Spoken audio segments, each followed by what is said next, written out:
This is the greatest crisis of meaning in the history of the species. If you want to live more meaningfully, we can help you with that. Meaning is that which... Dave Evans and Bill Burnett are the founders of the Life Design Lab at Stanford University. They've both worked at companies from Apple to Electronic Arts. They use design thinking to influence every part of their life. All we're trying to do is offer tools that work for human beings. The happier, more meaningful version of you. Prototype your way to it. Making a little progress on a huge question is fabulous. This is as good as it gets.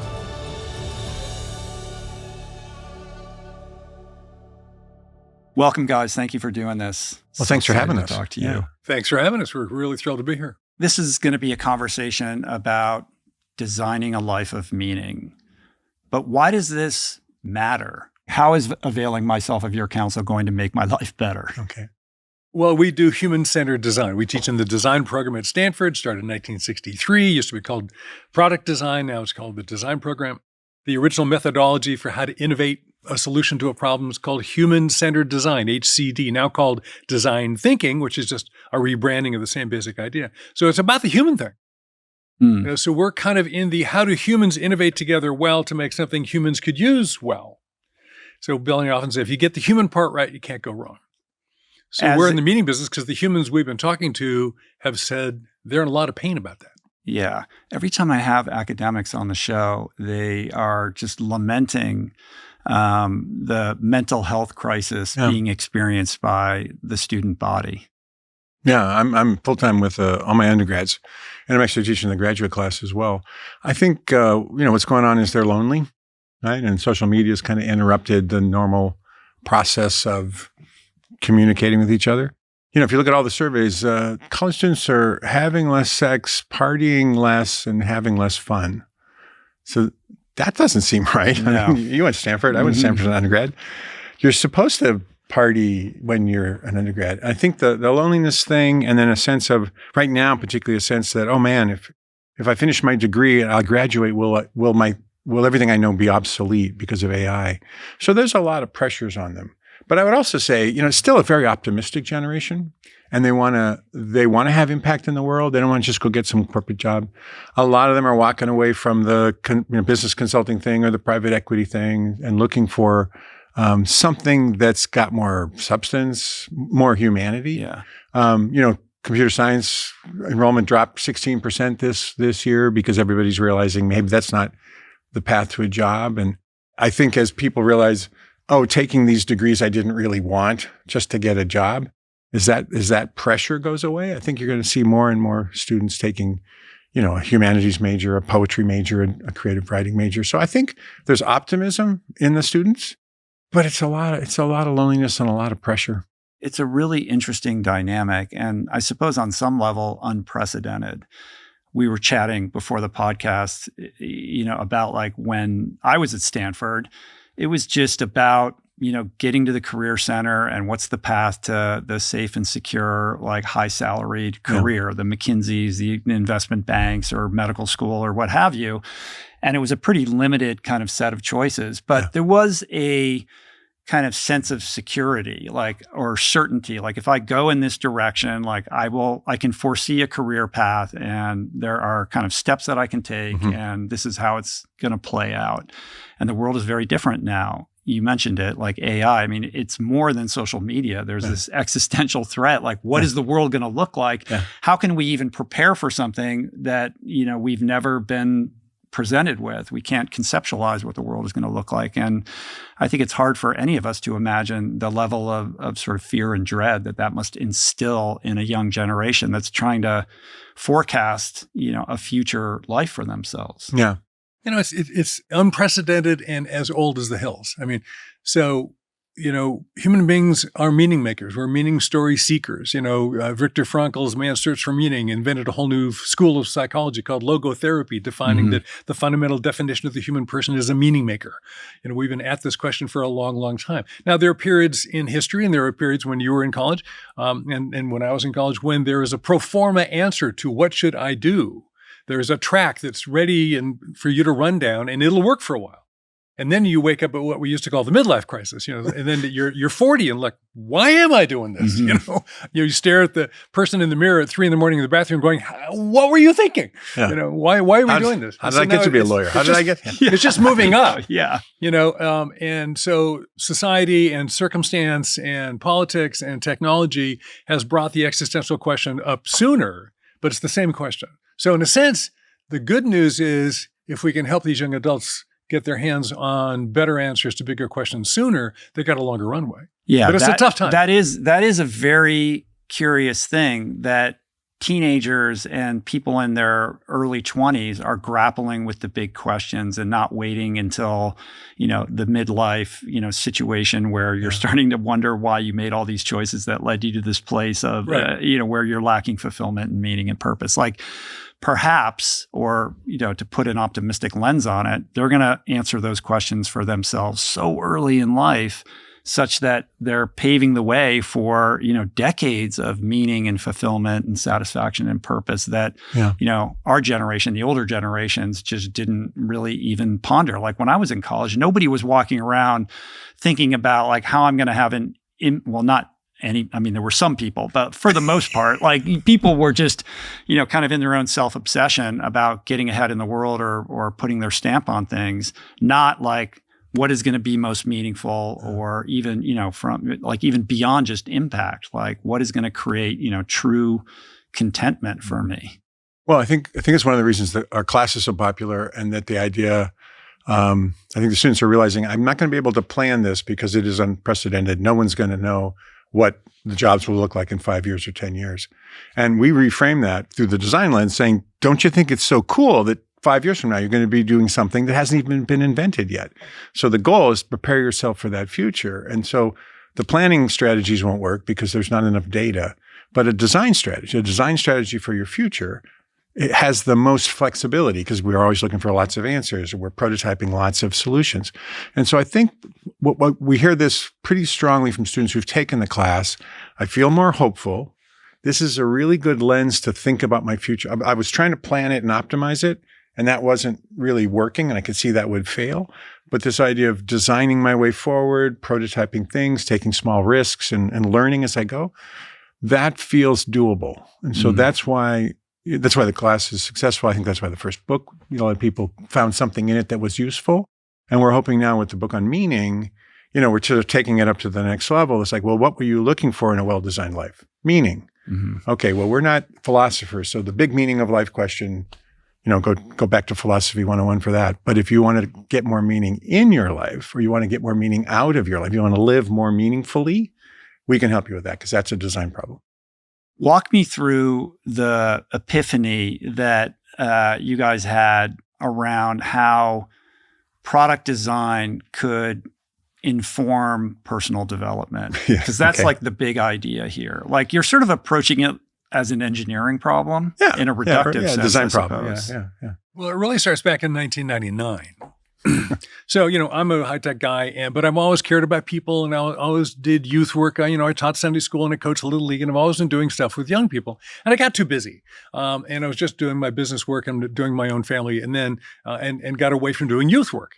And then I thought, maybe I've got time to get back to it. And that was in the 90s, and I hadn't been around college students for a while. I'd hung out with college students a lot. So I better go back and check in with what's going on with college students. And I'm talking to a bunch of people about that who run programs or education or ministries or what have you. And this guy at Berkeley says, you should come here and teach a class. Which says, well, that's crazy, and that's not going to work. He goes, no, it is. And he explained how it could work. And so I taught a class at Berkeley called Finding Your Vocation. Subtitle is Your Calling, which is actually the origin class that turned into Designing Your Life. I thought we'd do it once. At the end of the semester, one of the kids says, my roommate couldn't take it in the fall, Dave. Are you coming back in the spring? I said, if he gets 9 more people with him, I'll come back. So 14 semesters later, we're on to something. So I had this idea about trying to help people find their way. And then Bill took the job full-time at Stanford, made the bright decision to take a 50% cut in pay, stop running a company and start teaching full-time.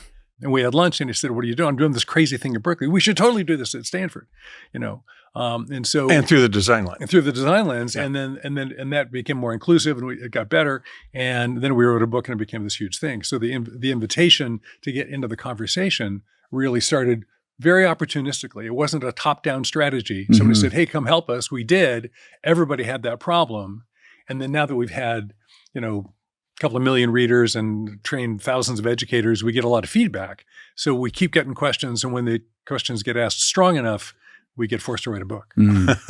Well, you're definitely meeting the moment right now. We are in this crisis of meaning and this epidemic of loneliness. We touched on, AI and social media, et cetera, as driving forces here. But are there any other elements that you think are contributing to this situation that we're in right now, where, a book about like how to engender your life with more meaning seems like an urgent and valuable, offering? Well, another trend that's obvious is that people are living kind of isolated in their echo chamber. They don't have strong communities. If you used to have a faith community or a neighborhood that was your community, those things have sort of mostly fallen by the wayside. So people are, in addition to they're personally lonely or struggling or anxious, they're looking for other people to hang out with. I mean, we're communal animals. And so we really were looking, Dave's teaching a program he can tell you about called the Distinguished Career Institute at Stanford. And it's all about creating a kind of a community. And so we were thinking,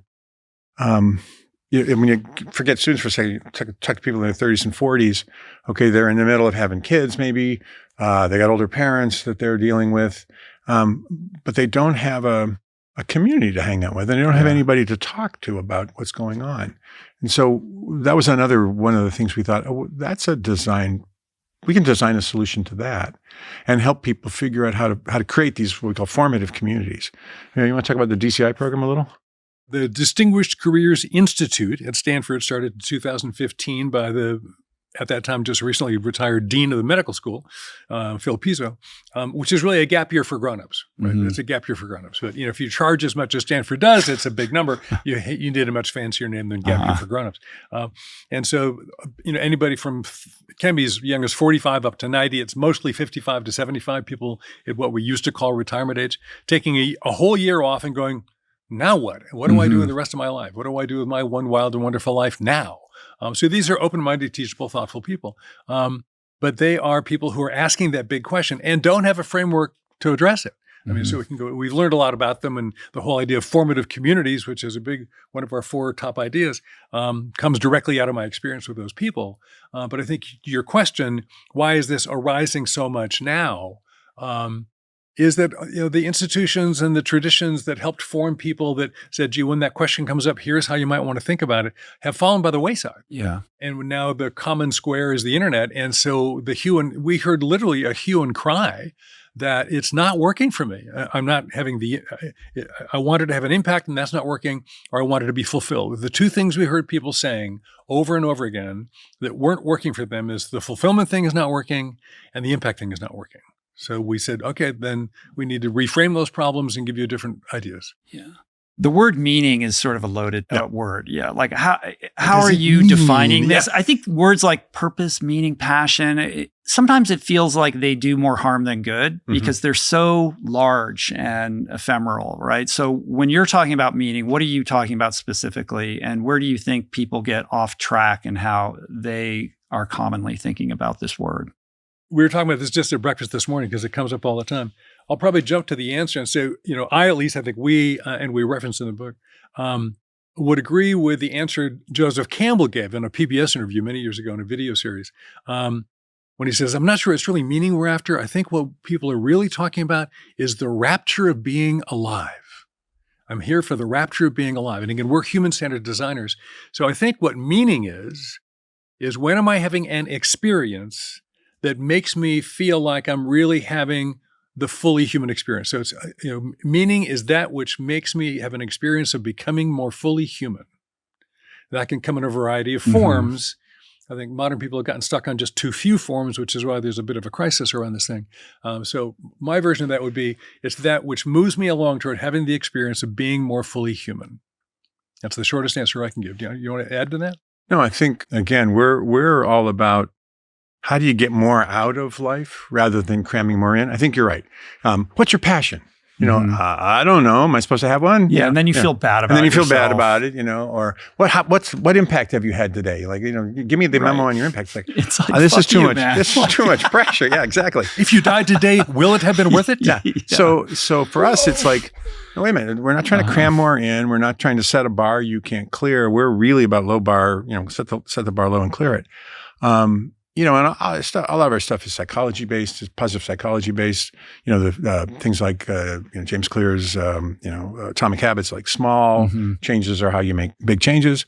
So we rely on a lot of that stuff. But in the case of the meaning question, to sort of take out the pressure, it's like I think what you're looking for is to be fully alive. We call it fully alive. Aliveness. By design. Aliveness, You want yeah, that's a aliveness. big- You want to feel a connection to other people. That's the community thing. You want to feel like you did something today that wasn't just about you. It was about something bigger than yourself, right? We talk about the Maslow's pyramid, and it used to be that the peak of the pyramid was self-actualization. Maslow said that when you get everything else figured out, you become the fully realized version of yourself. What people don't know is that in his diaries in the last couple of years of his life, he said, no, actually, that's not it. That's all about the ego. The peak of human development, whatever, is self-transcendence. It's doing something for someone other than yourself. It's transcending yourself, and it's which is in wisdom traditions is compassion, is, you know, altruism, is empathy. That's where we're asking people to look to see where is it that you have the opportunity to be fully alive and transcending your own ego. And by the way, he also got it wrong, because you can be self-transcended at any level of the pyramid. You know, you don't have to be rich or fully realized or anything else to be transcendent or to care about others. And we have so much in the wisdom traditions and the theological traditions. In science now, we know that altruism, empathy, the sense of awe in the world are all ways of achieving a transcendent kind of point of view. And when you do that, all the research says and our experience says you will experience your life as being meaningful. The meaning question, by the way, really goes to, so I want to have a meaningful life. Oh, what's a life? What's a person? So your definition of the human person absolutely informs your definition of what makes a person meaningful. And our shortest definition of the person is you're a becoming. So a person is a become. You're an ever-growing person. And we say in the Life Design Lab, all of us contain more aliveness than one lifetime permits you to live out. There's more than one of you in there. So if, according to the 1943 paper by Maslow, fulfillment, which is the result of self-actualization, occurs when you become all that one can be, that's what he says in print. And if there's more of you than a life permits you to be, oh, you can't have it.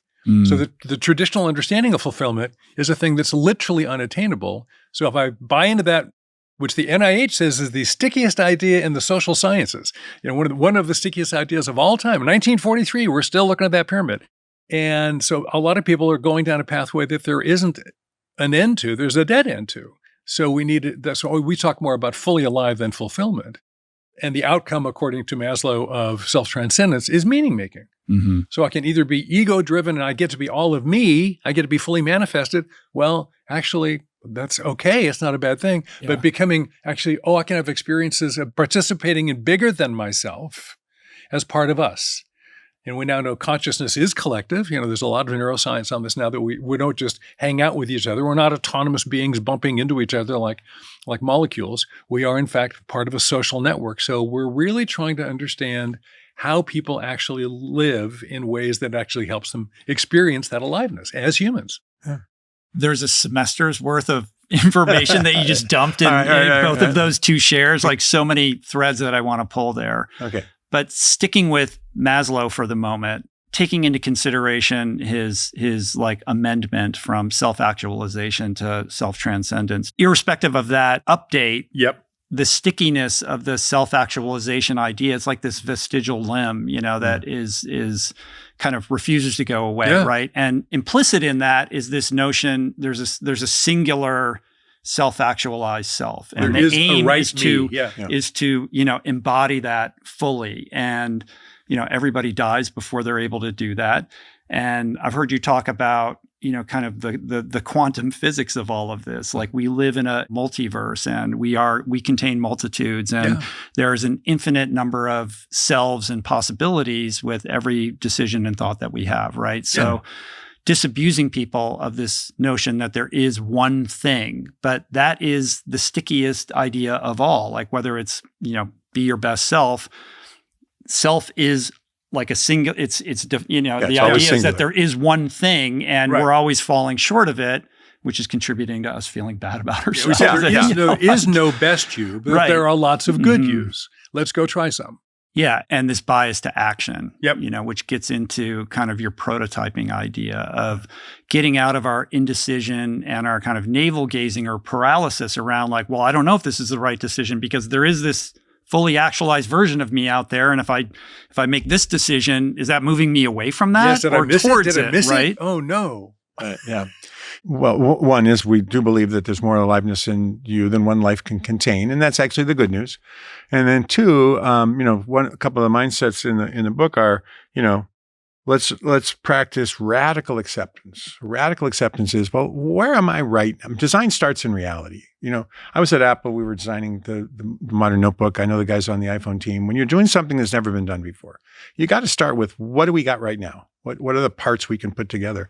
So radical acceptance, and then availability. The other mindset is like, okay, if I'm here in the present moment, what's actually available? I mean, this hypothetical best self way out there, it's like, oh, I'm going to run a marathon, except you looked at my phone, I only did 6,000 steps today, right? So this is not going to happen. So you got to get in the moment, where are you right now, and what's available to you to go forward. And if you could just put aside I'm optimizing my best self, or I'm hacking, my whatever to get to someplace. What could I actually do in the next moment, in the next few days, in the next few weeks that would be coherent with who I think I am, where I think I'm going? Because you still got to have a direction, right? We talk about building a compass and having coherence in your life, so that you may not know exactly what the next step is, but you're going in the right direction. So the chance of suddenly going this way when you wanted to go that way is lower if you actually, if you know yourself a little bit. Radical acceptance, availability puts you, it's kind of the two for mindsets. That's the power set. It's like, I know where I'm at. I'm being honest with myself about what's possible. And then I'm trying to figure out what's available. What can I make available? And when you start with that, you realize, well, there's so many more opportunities than I thought, right? Designers never do their first idea, right? You always have we have lots of research, lots of ideas, leads to better choices. So you want to be able to have lots of ideas. And then why don't people actually make the change? Well, because it's scary. I just read a neuroscience paper where they've actually proven that your brain is much more comfortable to work on a problem that you've got that maybe is quite painful than to actually make a change to solve the problem. That the stimulation of the amygdala is much higher to do something new than it is to just deal with the pain you've got. So our thing is like, all right, well, then you're going to take really small steps called prototypes. Try something, have a conversation with somebody, see what it's like. Do a little experiment, have an experience so you have a felt sense of what it might be to move in this direction. But if you practice radical acceptance and availability, all these opportunities start showing up. And so, you do make some motions in the right direction, and then you get the felt sense of this is a good direction, or maybe that wasn't quite right. But no matter what you prototype, you're always learning something. So it really is the designer's mindset rather than the planner's mindset or the engineer. The engineer would need to know, what's the formula that predicts the outcome? I don't have a formula. A planner would need to know, well, what are the cause and effects for the next 5 steps? I don't know what the cause and effects are, but I know how to wayfind into this uncertain future and know that I'm in the right direction. And radical acceptance, availability, and prototyping is the sort of simple. I mean, it's the other thing, the message in this book, it's simpler than you think. You don't need to spend 10 years developing a meditation practice. You don't need to go out and do, 40-day fast in the wilderness. Yeah. Maybe I'll just fly a kite today. Yeah. Or watch the sunset or something. You can do the ayahuasca thing in Mexico, whatever you want to do. But you could just start today by looking at what's available and seeing how you can see it a different way. And then slowly build up the confidence that you have a compass. You are going in the right direction. If you've enjoyed my conversations with microbiome master Dr. B, then you know that a happy gut means a happy body, and a happy body means a happier life. But to get there, you need a ritual, and mine starts with this right here, Seeds DSO1. Here's the thing about probiotics. Most of them do not survive your stomach acid. But the thing about Seed is that it has this really smart capsule-in-capsule system that actually protects 24 probiotic strains so that when they arrive in the colon, they're intact and they can actually perform their intended job. And that job is to improve your gut health, which we know from Dr. B is essential to just so many bodily functions. Seeds DSO1 Daily Symbiotic is a 2-in-1, meaning that it's both a probiotic and a prebiotic, formulated with 24 clinically and scientifically studied strains that support whole body benefits, gut health, healthy regularity, skin health, heart health, gut barrier integrity, all in just 2 capsules a day. I've been taking DSO1 daily for, several years now, and what I notice most is better digestion, steady energy, feeling lighter after meals, and 92% of members recommended DSO1 to somebody they know, which tells you it works. So go to seed.com/richroll and use code richroll20 for 20% off your first month of DSO1. This episode is sponsored by BetterHelp. Honestly, you guys, there really is just no getting around it. If you want to feel and be better, you have to talk to somebody. And while opening up might feel a little bit scary, it really is essential to overcoming the blind spots that hold us back. And the bottom line is that therapy supports growth that wouldn't have happened otherwise. Sure, therapy is awesome in times of major life challenges, but I really like to think of it more like leveling up, this tool that's beneficial for anybody who's looking to improve their well-being, to better understand themselves, to navigate life with more clarity. And BetterHelp makes it accessible. Their therapists are fully licensed and work according to a strict code of conduct. They do the matching work for you through a questionnaire, and with over 12 years of experience, they typically get it right the first time. You can switch therapists at any time to find the right fit. With over 30,000 therapists, BetterHelp is one of the world's largest online therapy platforms, having served over 5 million people globally, with an average rating of 4.9 out of 5 based on over 1.7 million client reviews.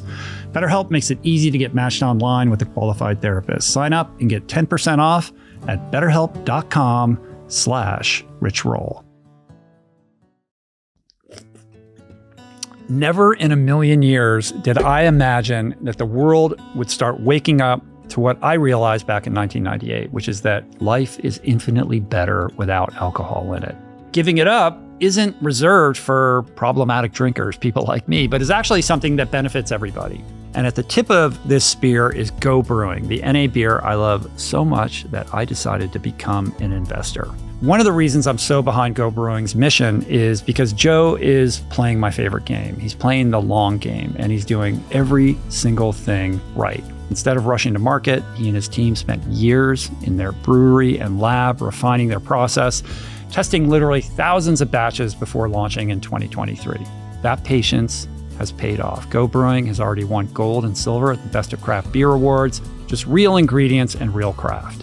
Whether it's Freedom West Coast Pale Ale, that's what I'm drinking right now, right here, or the Story Double IPA, you can feel the intention in every can. And not for nothing, like, how cool are these cans? For me, Go Brewing represents something larger than beer.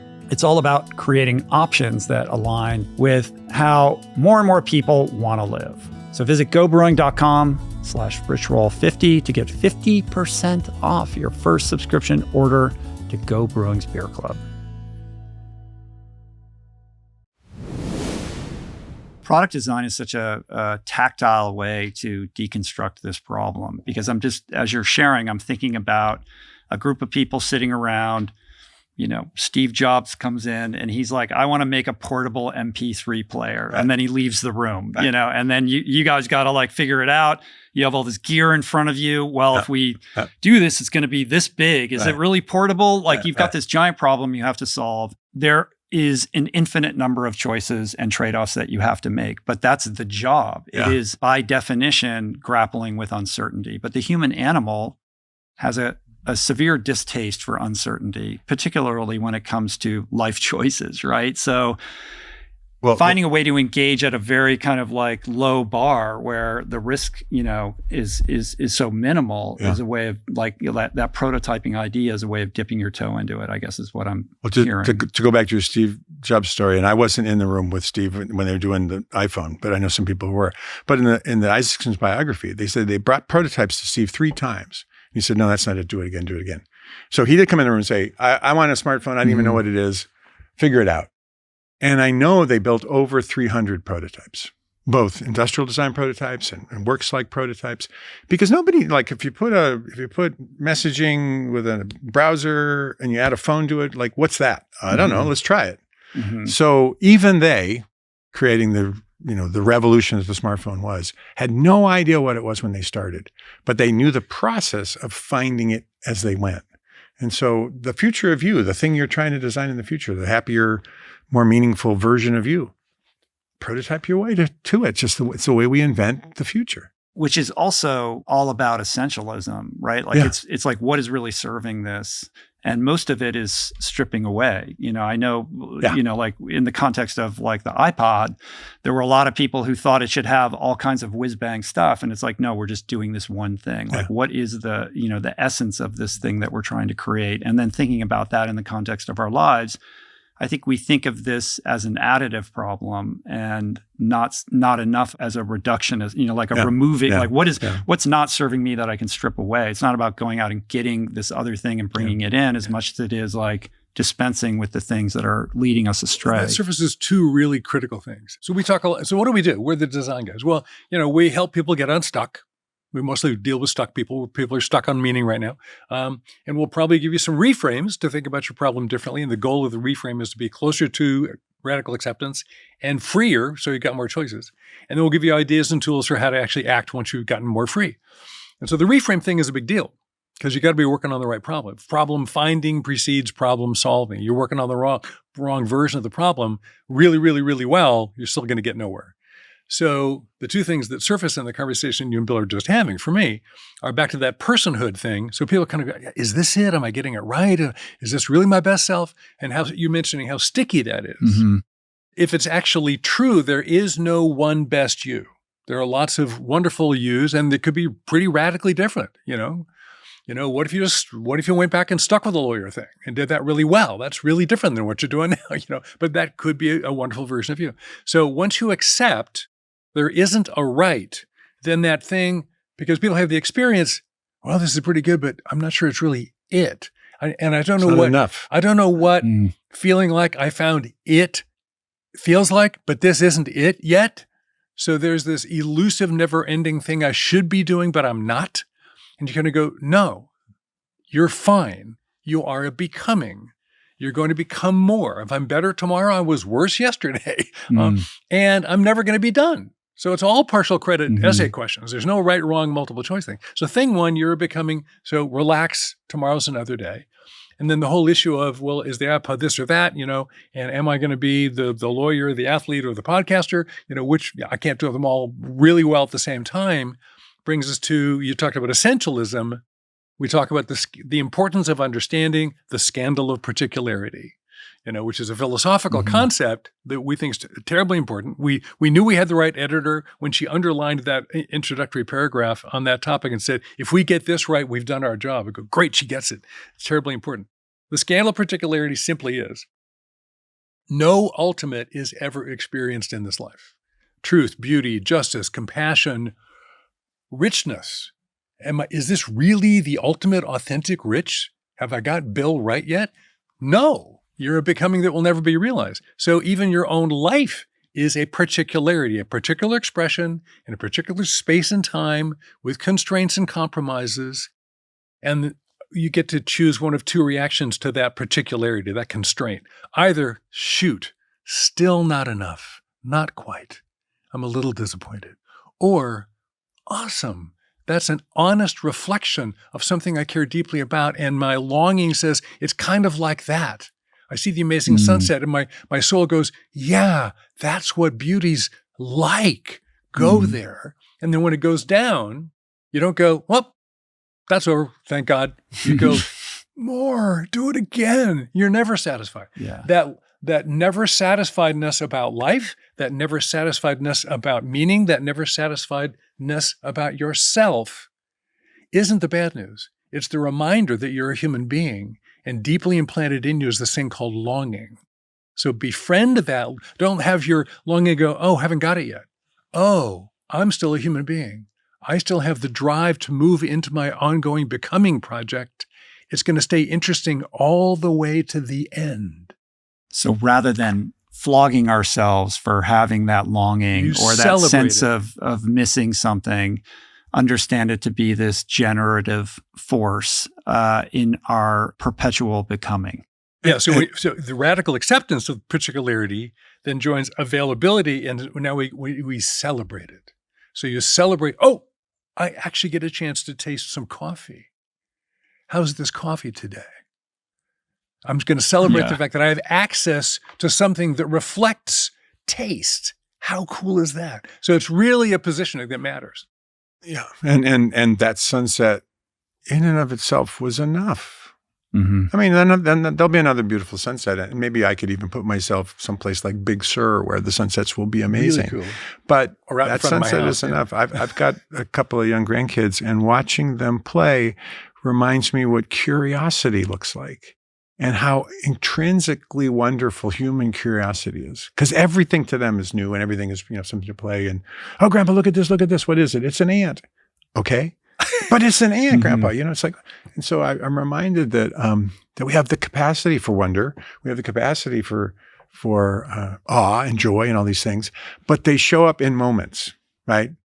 Mm-hmm. Moments of joy, moments of curiosity. And most often people find it in nature because that's a huge, trigger for what we call flow, or a bigger definition of flow. And it often shows up in interactions with people because that's where we find connection and community and joy. So go for those things. They're available. Talk more about curiosity, because it feels to me like curiosity is really something that we can control, that we have agency over. And it's this portal to all these other things like awe and wonder and connection, et cetera. Oh, it's absolutely the gateway drug to wonder. It totally is. It's an intrinsic human capacity. Oh, how interesting. I wonder what's here. And if you lean into it, it's going to draw you into all kinds of things. So we have a little equation, the wonder equation, that curiosity plus mystery, which is anything that's more than you understand, even if it's understandable, I don't at the moment understand it, equals wonder. I can be in wonder, and that's available all the time. So curiosity plus mystery equals wonder. Yeah. And I'm actually going to go to a quote. I kept my phone because there's a thing I can't ever remember how to say.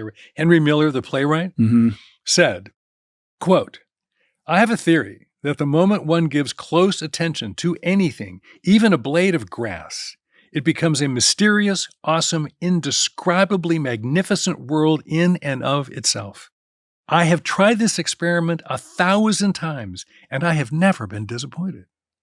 Now, that's a guy with a wonder mindset. So now there's more to curiosity than wonder. Yeah, I mean, this is all rooted in being present in your life. Like there's a kind of an Eastern aspect to this, in the sense that the answers that you're looking for are in the right here and now. And if you're bored or you're just not paying attention enough, because if you actually focused on anything, a blade of grass, pick your whatever, these things are, infinitely fascinating, but we're living our lives in this daydream where we're constantly captured by the past and the future.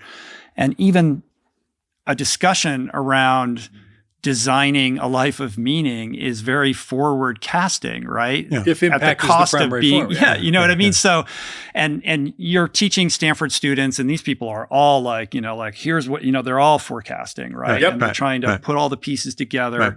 And we're all missing our lives in the moment. But the only way that we can experience awe and wonder or true connection with another person or even find a locus for our curiosity is when we're anchored in the moment that we're in, which is actually the only thing that's real anyway. Yeah. I'm going to let Bill comment on that, but quickly just say, by the way, you caught us with that comment because after we figured out what we thought the book might be if we were going to write this book, we looked at each other and said, it's just about the present moment. Mm-hmm. Ram Dass was right. Be here now. Yeah. Like everybody knows that. Why waste their time? Why waste the paper? And so we came to the conclusion, we talked for quite a long time, almost 2 years. Do we deserve to write this book? Doesn't everybody know? In a sense, it's not the only thing we're talking about, but it's most of what we're talking about. And the conclusion was, well, either we're wasting the paper because it's obvious, or it's a fresh take with a really implementable, accessible, doable set of tools and approaches to get people back into this thing that we've lost track of. Mm-hmm. So you figured it's really about the present moment, isn't it, guys? Yep, pretty much what the whole book is about. Pretty much. And it's and it's not it's not that hard. You don't need to fast for 40 days. But back to curiosity, the psychologists talk about intrinsic and extrinsic motivations. Extrinsic motivations is if I work hard, I get paid more money. The money's the extrinsic thing. And we were talking, or save the world, or I cure cancer, right, or all yeah, kinds of things. Or my parents will tell me they love me. Yeah, my parents will tell me they love me. Yeah, and maybe mean it this time. Yeah. And intrinsic motivations, curiosity, autonomy, mastery, wanting to get good at things, just because humans like to get good at things. So there's a bunch of intrinsic motivations, and we were talking to Bob Waldinger. I know you had Bob on for a while, and Bob told us that there's some neuroscience around if you only stimulate external motivation and you don't live into or stimulate any internal motivations, you actually lose those circuits and you lose your ability to be creative. You lose your desire for mastery to get better.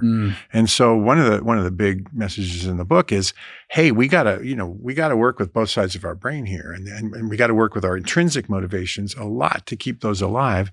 Curiosity being the gateway, and curiosity plus wonder, the things that you can't understand but they're amazing. Curiosity plus mystery equals wonder. So we have an exercise, just sort of silly, put on your wonder glasses and actually have a pair of goofy glasses.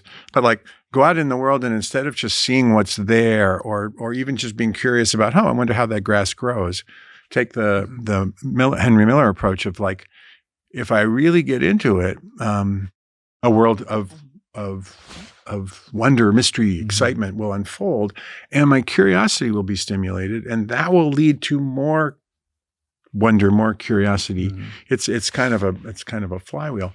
But we talk about, your brain is kind of works in two worlds, the transaction world and the flow world.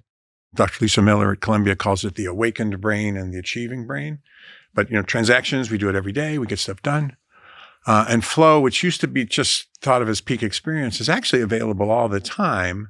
I think of it like an aquifer under the surface, and you can drill down and get into flow in almost any circumstance. And that's where meaning is. Meaning's not in transactions. Getting transactions done is nice. It feels good for a while. Even impact feels good for a little while. Yeah. But then, what have you done for me lately? What's your impact lately? Hey, great numbers, on the last 5 podcasts, what have you done for me lately? Right. And so impact is transactional. And meaning is not transactional. It's down in the world of flow, in the world of intrinsic motivations. It's in the world of emotions, really.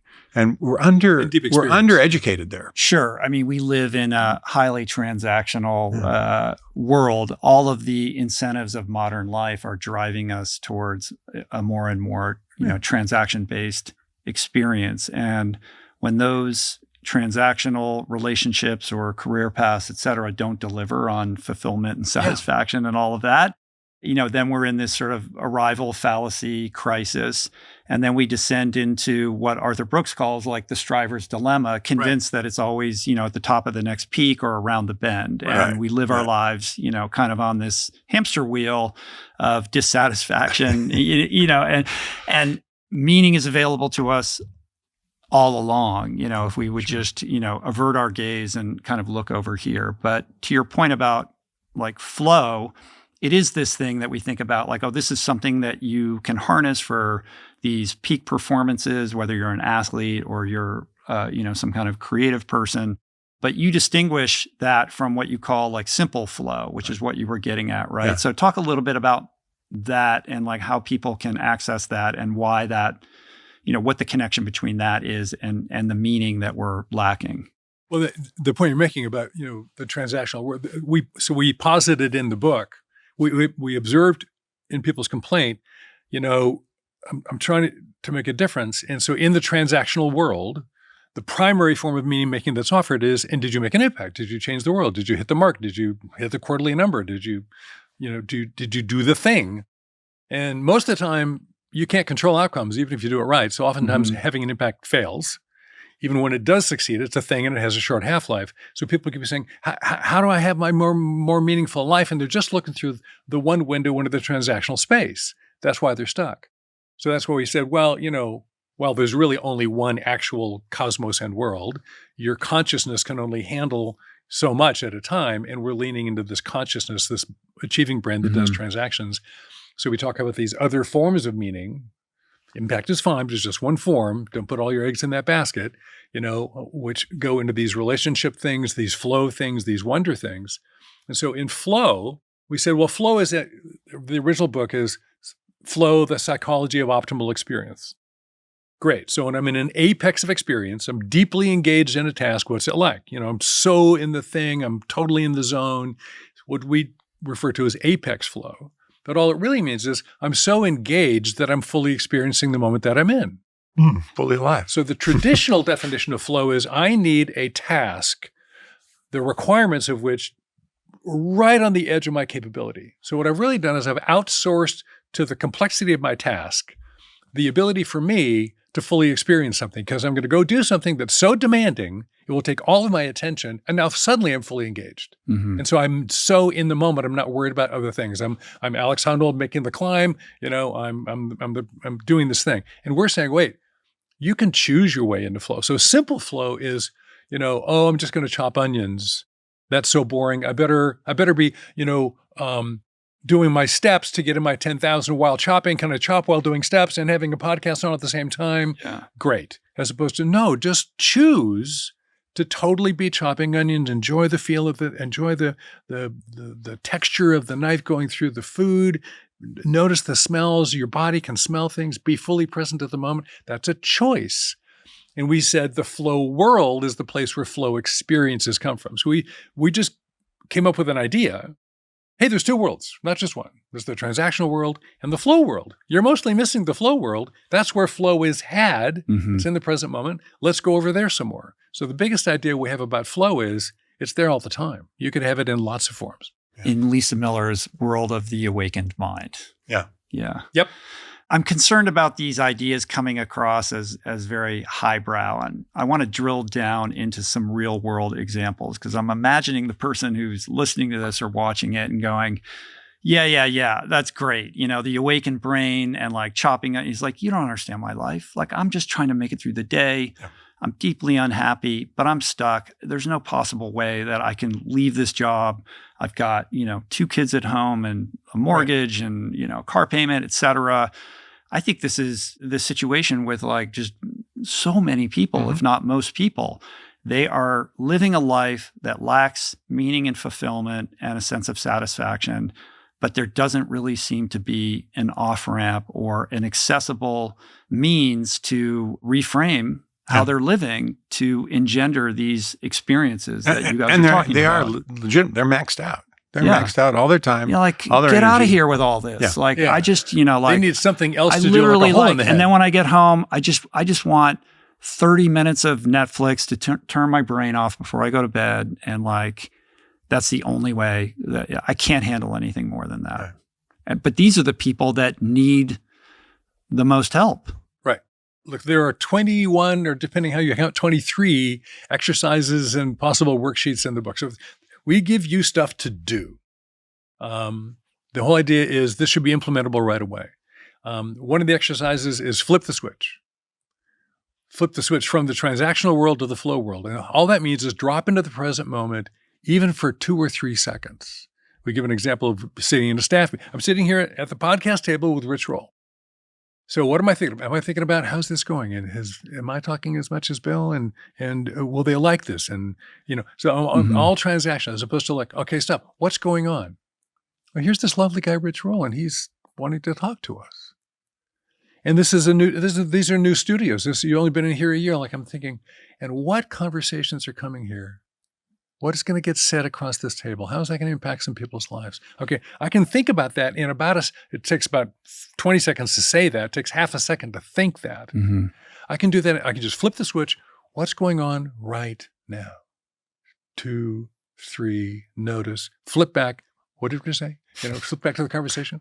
If you start doing that, you give the rest of your psyche, rest of your soul, if you will, a chance. So maybe you don't want to do Netflix instead, but if you're watching Netflix, are you zoning out or are you actually really enjoying it? Like her voice is beautiful. That costume is terrific. Can you be present to the reality that you're in? There is more aliveness in every life waiting to be had. Mm-hmm. And that's why it's not about cramming. It's not about learning 5 more ways to hack your meaning. It's about getting more out of what you've got right in front of you. And maybe spending a little time on where's your attention right now. And I fall into this. I'll sit there, just before I go to sleep and scroll through 100 reels or 100 short videos on YouTube. And then my wife— This is part of your becoming. Yeah, it's part of my becoming. And my wife will say, what are you watching? And I go, I don't know. Like, what was the last video? I don't know. Right? So catch yourself sometimes sometimes letting someone else steal your attention. Just catch yourself and see if you can come back to the moment and flip the switch. Or, at the end, the simplest exercise from positive psychology is the gratefulness exercise. At the end of the day, write down 3 things you're grateful for. Write down 1 thing you're grateful for. Right. Mm-hmm. Because what you're trying to do is develop some processes which rewire the brain towards paying attention to right brain stuff instead of just left brain stuff, transactional, flow stuff instead of just transactional stuff. The old right brain, left brain model, Lisa updated it with achieving and awakened. It's the same thing. You want to be in all of your brain most of the time. And we're so over-indexed in the transaction stuff. Mm-hmm. I teach design at Stanford. Young engineers, I have to teach them how to design. They're used to having an answer in the back of the book. There's no answer in the back of the book in design. And they're high. And I joke with them. You got in because you got 800s on your math and English. You didn't get an 800s on your creativity exam, right? So you're under practiced in creativity, in curiosity.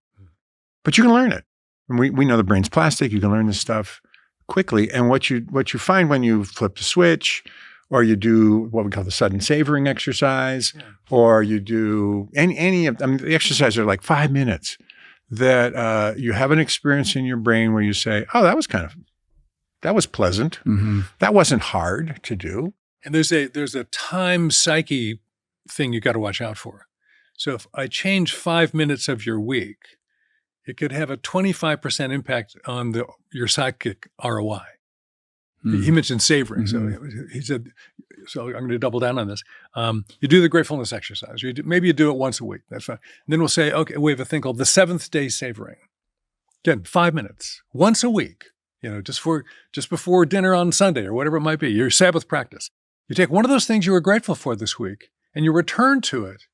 And you just go, oh, that was really great. I really, when Rich came into the office, we were talking to the crew and Rich came in and he was really welcoming and we were standing in the hallway having this really lovely chat. That was great. I was grateful for the way Rich received us. Mm-hmm. Then I kind of go, okay, that's just recognizing, then re-enter it and savor it. Like remember, play the GoPro camera screen of that moment again, and then freeze frame it. And then here's Rich Roll, this really successful podcaster, this guy that's really developed a life seriously, and he wants to spend time with us. And can I savor that and receive the fullness of it? Because life in real time, you can't begin to get the fullness of life out of life in real time. So go back and do it again.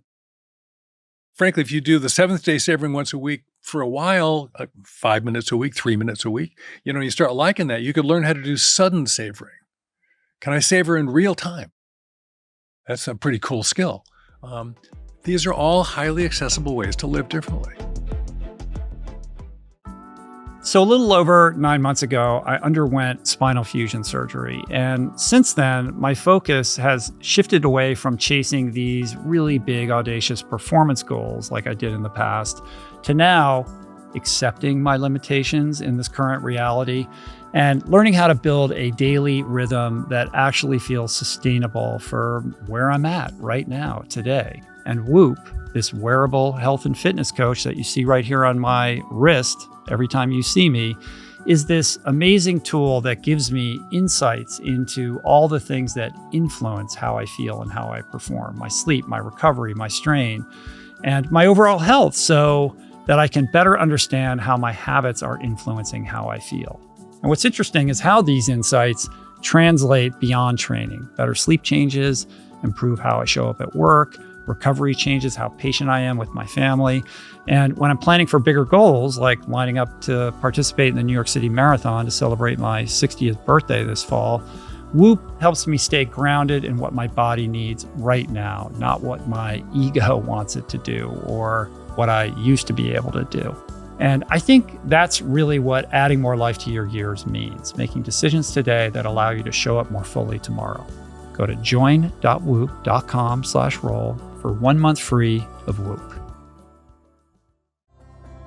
In sport, in creativity, in life, we're all chasing flow, that state where everything goes quiet and you feel connected to your intuition. This is what driving a Rivian all-electric vehicle feels like to me. It starts with a small habit, plugging in at night. That simple click replaces the whole gas station ritual. You wake up every morning with a full tank ready to go. And once the door closes, the world goes quiet. The motor is silent. The cabin feels like a sanctuary. The sound system turns the car into a private concert hall. But the point of this incredible technology, and it is incredible tech, is to serve function, so it stays out of your way until you need it. The climate is already perfect, traffic stress melts away, and when you're ready to move, the power is instant, smooth, quiet, completely effortless, and capable of traversing the most rugged environments. It's wild to enjoy such luxury and elegance in what is built to be an all-terrain vehicle, but Rivian over-delivers, and no matter where it takes me, which is basically everywhere, I arrive recharged.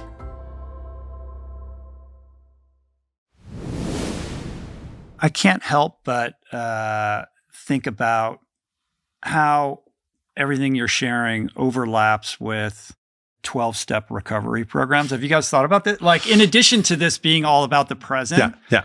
so much of what you're talking about really overlaps, in the Venn diagram of like the 12 steps. It's like you do your inventory, which is, Right. kind of a form of coherence, right? Right. Like, are your actions lining up with your values? Are you doing what you said you're going to do? That kind of thing.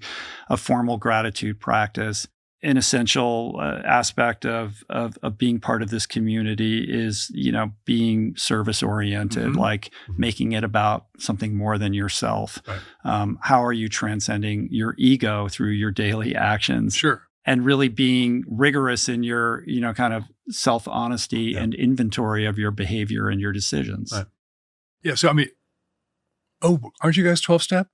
Yeah. Bob Waldinger is pretty sure, aren't you guys Zen Buddhists? Aren't you? You guys are Zen Buddhists, right? Yeah. So all of these traditions the are wisdom intersecting. It's like, this is ancient wisdom. No, the wisdom traditions share a lot of common. We spend too much time about what we disagree about. If you look at, by the way, so a buddy of mine, Scotty McLennan, the former chaplain of Stanford, says, if you look at all the spiritual, you've got the Christian spiritual man, the Judaic and the Sikhs, and the Buddhists and the freelance spiritualists, and he said, the people at the bottom love to argue about everything. He says, all the guys at the top, the mystics who are sitting up there, kind of who really get it, they all get along fine. All the mystics understand each other, and so does our stuff sound familiar to these other wisdom traditions? Because the truth stuff's true. Yeah. I don't know that much about the 12-step process, but it's again, what we're trying to come up with are really simple things you can design. How do you become a moment designer? Right. If we say, hey, right. most of the The experience atomic of, habits of most of the experience design. of the experience of meaning will be in a moment. How do I design moments that are meaningful? How do I recognize the ones that just showed up for me? And how do I actually design some so that they work out fine. So, like Dave's example, I think in the book was you can't experience total beauty, but you can make a cake for your grandson's birthday, and you can see his face light up when he blows out the candle, and then he puts his hand right in it and grabs a piece of, of icing, and it's like, well, that was cool. I can set that up and just let it happen. The one difference, though, is that if you're baking a cake, or you're building an iPod, or you're designing some product or widget, right? There's a limited number of variables, right. And the key variable that's lacking in that is the variable of human emotion, fear and insecurity, and a bespoke set of life circumstances that have created neural pathways and reactive patterns. I mean, essentially, so much of this boils down to the human animal getting in its own way and, just unable to act in its own best interest, despite, reading the books and knowing all the information, just not being able to translate that into new behavioral patterns. But it's also optimistic that those behavioral patterns, curiosity, mastery and things, are built in to that same human who's got a bespoke set of neural pathways. Maybe took them down to something that doesn't make any sense anymore. But I'm totally optimistic that if you just start trying a few things, you can start to unlock some of that stuff. Reframe. It's not about impact. Impact is in the transaction world. I need to find meaning somewhere else. The impact's fine. I still want to do a good job at work, but if I'm looking there, I'm looking in the wrong place. So some reframes to give you a slightly different, like everybody says, you want out of the box thinking? Well, move the box. I'm looking over here. This isn't working. Move the box over here. There's more possibilities here. And and so I'm optimistic that even in a pretty grooved set of dysfunctional beliefs, dysfunctional patterns, there's still a curious person in there, still an optimistic person in there. Fear kills curiosity.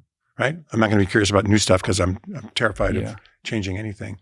But, small steps, what Albert Bandura called guided mastery, what David Kelly called creative confidence in his book. It's like small steps of learning to take a few risks, be a little more creative, have your curiosity, ask some new questions, try a few things. Those small steps will overcome a phobia, will overcome the fear. And it doesn't, and it's not a lifelong practice. It's 6 weeks. And you mentioned we kind of sound like some other things. Well, in the 75 ring circus called the human experience, the meaning tent's a pretty big tent, and there's a whole bunch of there's a dog act, there's some clowns in there, there's some dancing animals, there's a whole lot of stuff going on in the meeting room, and we just walked in there. But again, we're design guys. I mean, Bill's a Nietzsche-loving atheist. I'm a Jesus-loving theist. I mean, we got pretty different worldviews here. I'll say again, if you get the human part right, you can't go wrong. That's our baseline. And all we're trying to do is offer tools that work for human beings. So we're not trying to be a new religion. We're not trying to be a new psychology. We're guys with freeing, reframed ideas to make your situation more manageable and tools to get you unstuck and moving. So this is entirely compatible with any world. There is no worldview that this is incompatible with. We say at the end of the book, we call the set of mindsets the designer's way, which is a little presumptuous. And then we say your homework now is to figure out your way. And of course, you're never there's no getting it done, and there's no getting it right. I made a mistake again today. I'm so hopeless. Of course you are. But if you're becoming, you're going to get better, and you look back and refreshing. You were worse. So if you really can accept your humanity, then it starts getting, and you start living generatively into it, not to get it done because there's no getting it done. Thank God there's no getting it done. Literally on her deathbed. So my dear wife, Claudia, died of cancer 5 years ago. And I like being in love so much, I'm going to get married again. But nonetheless, she really liked her brain. And she watched her mother lose her brain before she died. She said, I'm not going there. So because California is an end-of-life state, we had the drugs for her to end her life before she lost her brain, if her brain started to really go. And on the Tuesday before the Friday she died, I said, are we going there? She said, no, I've decided I want to stick it out. There might be one more lesson, and I don't want to miss it. And the last thing she said, she sat up in bed and she opened her eyes and she stared at me. She goes, "Oh, it's so interesting." Closed her eyes and fell back. Last thing she said. So if you play the game well, it's interesting all the way to the end. Don't try to solve it. Just live it. Embracing the mystery as opposed to trying to solve it. Celebrating it. This is as good as it gets. Making a little progress on a huge question is fabulous. I am, in fact, an existential atheist. And every morning I get up and I say, I live in the best of all possible worlds because this is it. This is the best of all possible worlds. I get an afterlife, but he's stuck. This is all I guess. And everything I do today, I choose to do, which is about, choices makes you human. But we were in a restaurant a long time ago, and Dave and I were talking about, atheism and Jesus. And he said, okay, I got it. We both believe in mystery. We believe in the thing that cannot be demystified. There is a mystery in the world. You round down to cognitive science and physics, and I round up to God. But it's true. I mean, the reason we're entirely compatible is, I'm also an artist, and when I'm standing in front of a canvas or I'm painting or I've got an idea and I'm designing, there's a moment where I'm not in this world. Rick Rubin, the record producer, wrote the book on The Creative Act. And he talks about, we just channel this stuff from, he would call flow creativity. Mm-hmm. Yeah. And we're just channeling this stuff. But I have these experiences of absolutely, like the painting is happening in front of me and I'm just moving my hand. Yeah. And so there is mystery. Flow, but that is self-transcendence. It is self-transcendence. You become an antenna or a vehicle for something higher. Just something bigger than yourself. And it seems to be something that humans evolved to have the capability to do. Mm-hmm. From prophets to seers to shamans to whatever, there's always been people in a culture who saw something that everybody else didn't see. And those experiences are available to all of us at any time if we can be present and get out of our own way. Those experiences, I want to make sure the listener doesn't think by those that pronoun is referring to these apex, either psychedelic or mystical mountaintop experiences, or when Bill totally drops into flow in front of a canvas. And I call Bill the flow master because he's really worked on being good at dropping into flow for years now. While those experiences are great, what I hope we mean by, and those experiences are available to all of us, that experience of having a deeper engagement and participation in the present moment and feeling my aliveness and my humanity more than when I'm just worried about the outcome. That is available to everybody else. It's a process. There's, tension in every moment between that type of experience and, pivoting back to our default of thinking about how everything's going and our neuroses and insecurities. Somebody's got to take the trash out. I had to take the trash out. Just in the example of the podcast that you were talking about earlier, it's I know that the best version of this conversation depends upon the extent to which I can be present for it. Because if I'm totally dialed into you guys, I don't need this stuff here. I'll always, I'll let my curiosity find the next line of inquiry and it will be great. Yeah. But I'm too insecure for that. So I have to surround myself with all of this stuff, and I'm thinking, what's the next question? Yeah, or I'm going to have a brain fart, and convincing myself that is what this experience demands when it actually isn't. I wanted to go back to this idea of reframes. You mentioned Joseph Campbell earlier. Mm-hmm. One of the things that serves us and also trips us up and gets in our way is our story. I spend a lot of time thinking about story. We all walk around with this story, who we are, what we're capable of, what's going to work, like everything, it works for us and it doesn't work for us. But we're very locked in on this. And the idea of challenging that story, let alone deconstructing it, these stories are all fantasies. Even the best story, it's all nonsense. Right. None of these stories are true, yet we're so indelibly attached to them. And it seems to me, and I'm curious what you guys think, that so much of what you're talking about is available when we can kind of release our clutch a little bit and start thinking about not even necessarily forming a new story, but just holding our story more loosely and being more curious about it and developing like the willingness to challenge it. Yeah, I mean, we are the story we tell ourselves. One of the first exercises in the Design Life classes, I say, hey, tell me the story you grew up with. Tell me what your parents, what you learned from your parents. And, you get the common story of, work hard, get good grades, go to good school, get a good job.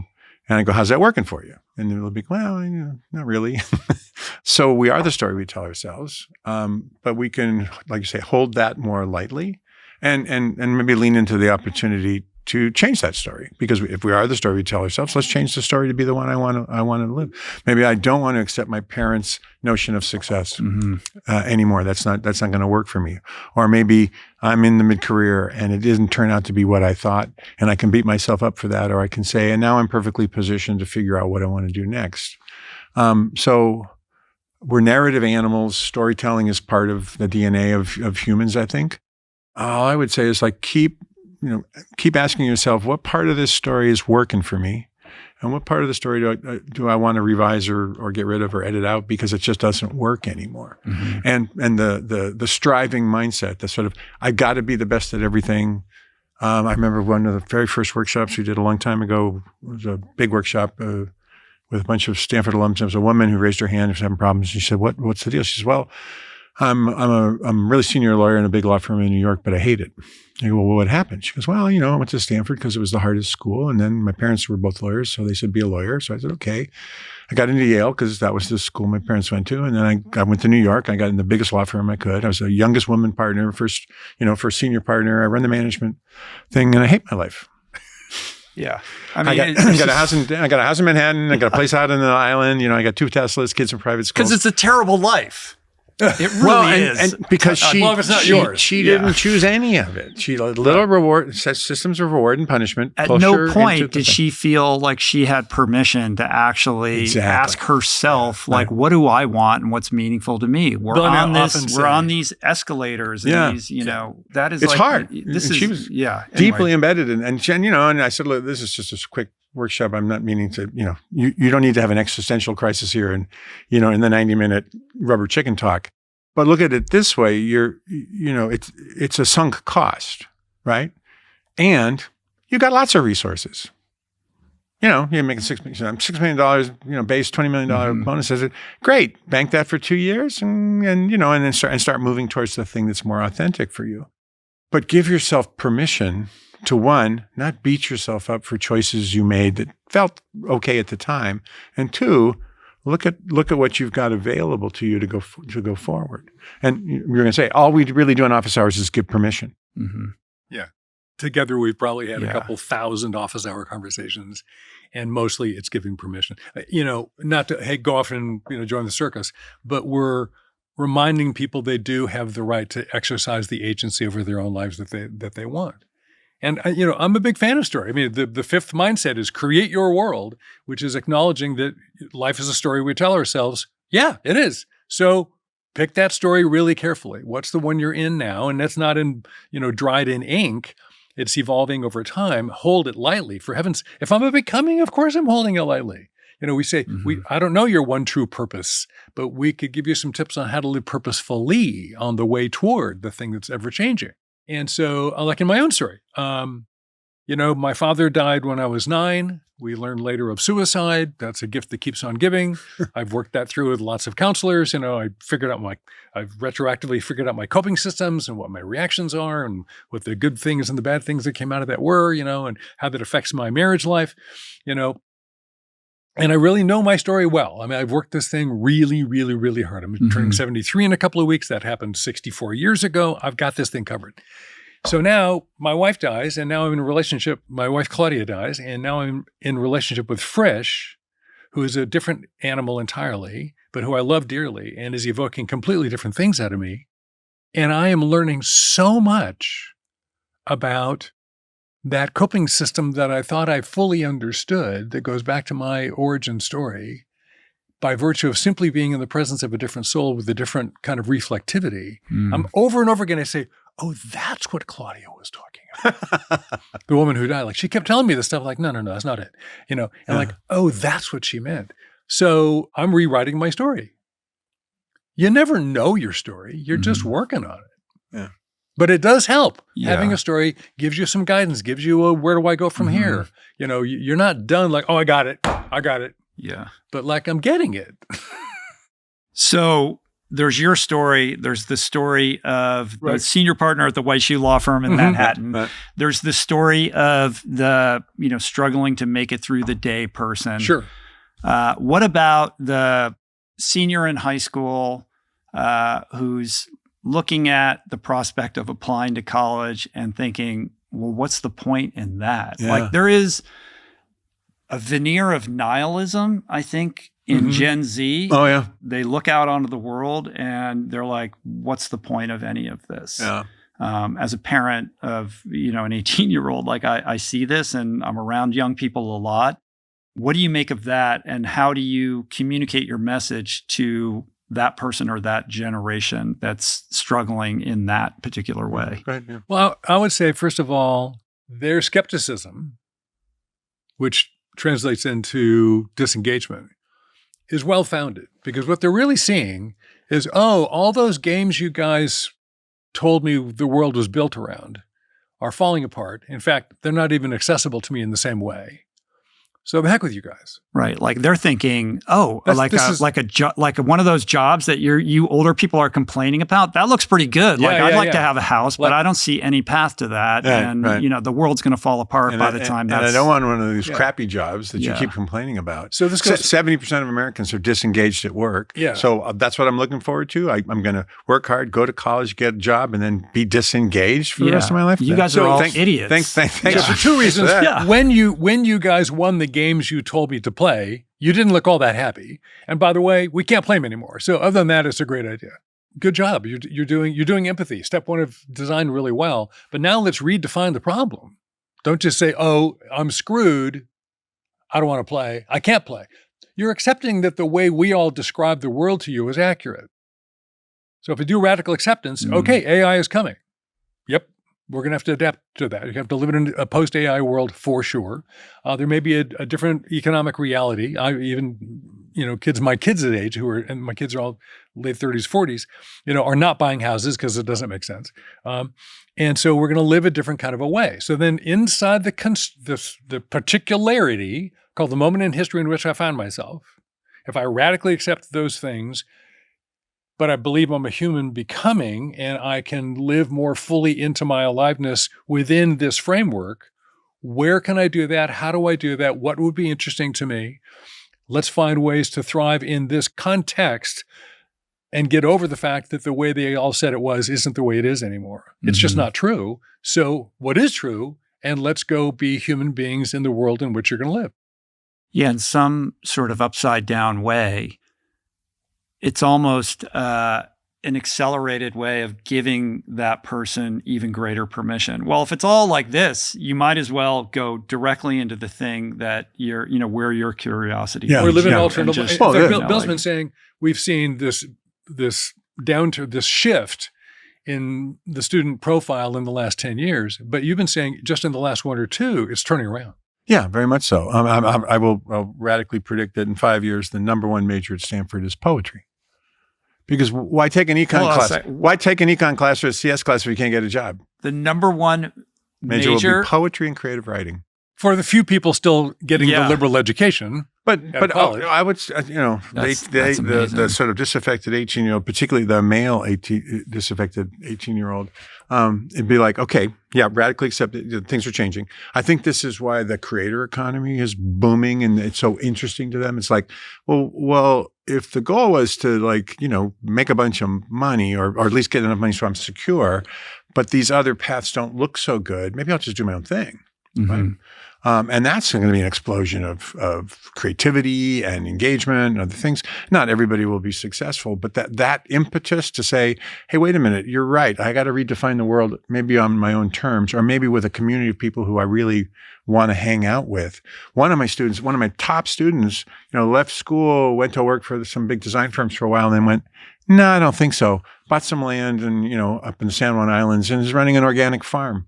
And he's happy, and all the product designers want internships there because who wouldn't want to work the summer on a farm? And he's using, design techniques to create a completely different sort of farm economy. But now one of the classes I want to do is designing your creative life at Stanford, because there's so many more options for how do you find your way in this new world where things are changing. Yeah. Wherever there's going to be chaos, there's going to be dislocation, and there's going to be opportunity. And I think I'm seeing sort of the students who are still engaged or ready to engage, I'm seeing a renaissance in sort of creativity, entrepreneurship, engagement, and particularly in the arts. By the way, in the research that we always quote from Bill Damon on passion, only 20% of people have an identifiable passion, 80% don't. In that 20%, it's all highly skewed towards creatives. Yeah. I've always wanted to be a writer, a poet, a singer, a dancer, or something. And what do we tell those kids? Oh, you can't get a job doing that. So what I'm going to tell those kids is that's probably the only job you can get. Because the McKinsey thing will disappear. The banker thing will disappear. All these other things will disappear. And so there's another element to this. The kid who won't get out of the room just plays video games all day. I do a bunch of work in China, and they have what they call the lying flat movement. The kids, it's interesting. The kids graduate from college, and instead of the picture where they're all throwing up their hats, they're literally lying on the ground, lying on the stairs, and in the most nihilistic way, just saying there's nothing in this society for us. Now, China is probably true. Pretty dark. Yeah. There's a lot of stuff in society for these kids, and whether you go to college or not is kind of an open question. Whether colleges will even survive, most of them, the AI wave, I don't know. But no, I would say now more than ever. I mean, the friction between my idea and the market is almost zero. A long time ago when I graduated, you had to learn drafting, and there's a lot hard to make something. I can talk to my phone and 3D print something. Sure. In 20 minutes. If you've got an idea, it's never been easier to put that idea inside your story and become the person who does that thing. And whether that thing is college or college and something else. I just found out, I was talking to one of the Episcopal professors who's running a class for creatives. We have the #1 Vietnamese influencer at Stanford. I haven't met him. He's like a sophomore. And I don't know what a Vietnamese influencer is, but he's really big in Vietnam. He's from Vietnam. And he's pulling in $1 million a month, whatever he's doing. That's wild. And he's a college student, right? So, and he's still choosing to go to college. He's still choosing to go to college. I mean, I think the other thing is we have an exercise where we talk about what's college for. And college is, in addition to career readiness, college is really for the life of the mind, like learning how learning works and reading widely the great books from all traditions and understanding that, we're not just here as a civilization that was born yesterday. I mean, this goes back, read Socrates, read Plato, and read Chuang-Tzu and Lao-Tzu. But I think the life of the mind, the kind of perfecting myself, those years between 18, 20 something or 19 and 20 something, those are important years of becoming the person you will be, dealing with for the rest of your life. And as we hurtle, off this AI cliff, the only thing that we have is our consciousness and our unique expression of humanity. And I think that becomes a premium. I mean, even in the best case situation where AI comes in and optimizes everything and takes away all these jobs, but don't worry about it because there's going to be universal basic income and there's just going to be massive prosperity. I mean, this will augur in the greatest crisis of meaning in the history of the species. Like, okay, well, what are we supposed to do now? We've been thoroughly distracted and we won't be anymore. This rose-colored view on like how great it's going to be. Like, I just don't see any set of circumstances in which that is going to be how this is going to unfold. But at the center of all of this is meaning. Yeah. Like, how are we going to find meaning amidst the birth of this new life form, that we are apparently the sex organs of? Yeah, no, I think in terms of where's the post-AI future land and how does it land? This would be like saying a gymnast going off the high bar, making a move for the very first time and sticking the landing in an Olympic perfection on day one. This is my third or fourth massive technological revolution in the past 50 years. It is orders of magnitude bigger. I've finally been convinced that AI isn't just one more cool thing. It's a massive different thing. That being said, every transition is a mess. And while transitions and disruptions create new opportunities for new people, frankly, usually the people hurt by the disruption are not the ones who get the benefits of the upside on the other side. So there will be losses, there will be sacrifices, there will be suffering. How long it will take, whether or not we'll get stuck in a bad corner and we'll end up with a massively AI-enabled oligarchy, I don't know. But regardless of how well or how poorly we get through this, you're going to need to know who you are. You're going to need access to tools that will remind you you are worth it. And you're going to need some people around you that you can do that with. Mm-hmm. And don't count on Jeff Bezos and Elon Musk to provide you with your basic income, because they're going to take all the money and build a bigger yacht. It's looking pretty clear. Yeah, it's pretty clear. They're not going to be That's the route that we're on. Yeah. But you guys are still optimistic guys right there at Stanford in the heart of Silicon Valley around all of these, the next generation of the people who are going to kind of innovate on this. You remain optimistic about the human species surviving this? Sure. Okay. I've been teaching since the 80s, since you were in school. And there have been waves of times when the students were just interested in how do I get a job? And there have been waves of times when they were a little more socially interested. We had the protests last year. We had the protests around the Palestinian and the Gaza thing. And so I see a lot more student activism lately that just kind of had disappeared in the 90s and early 2000s. And I see a lot more, students will say, I want to start a startup, but I want to do something meaningful that has impact. I don't want to just start another food delivery company or a version of a social media thing.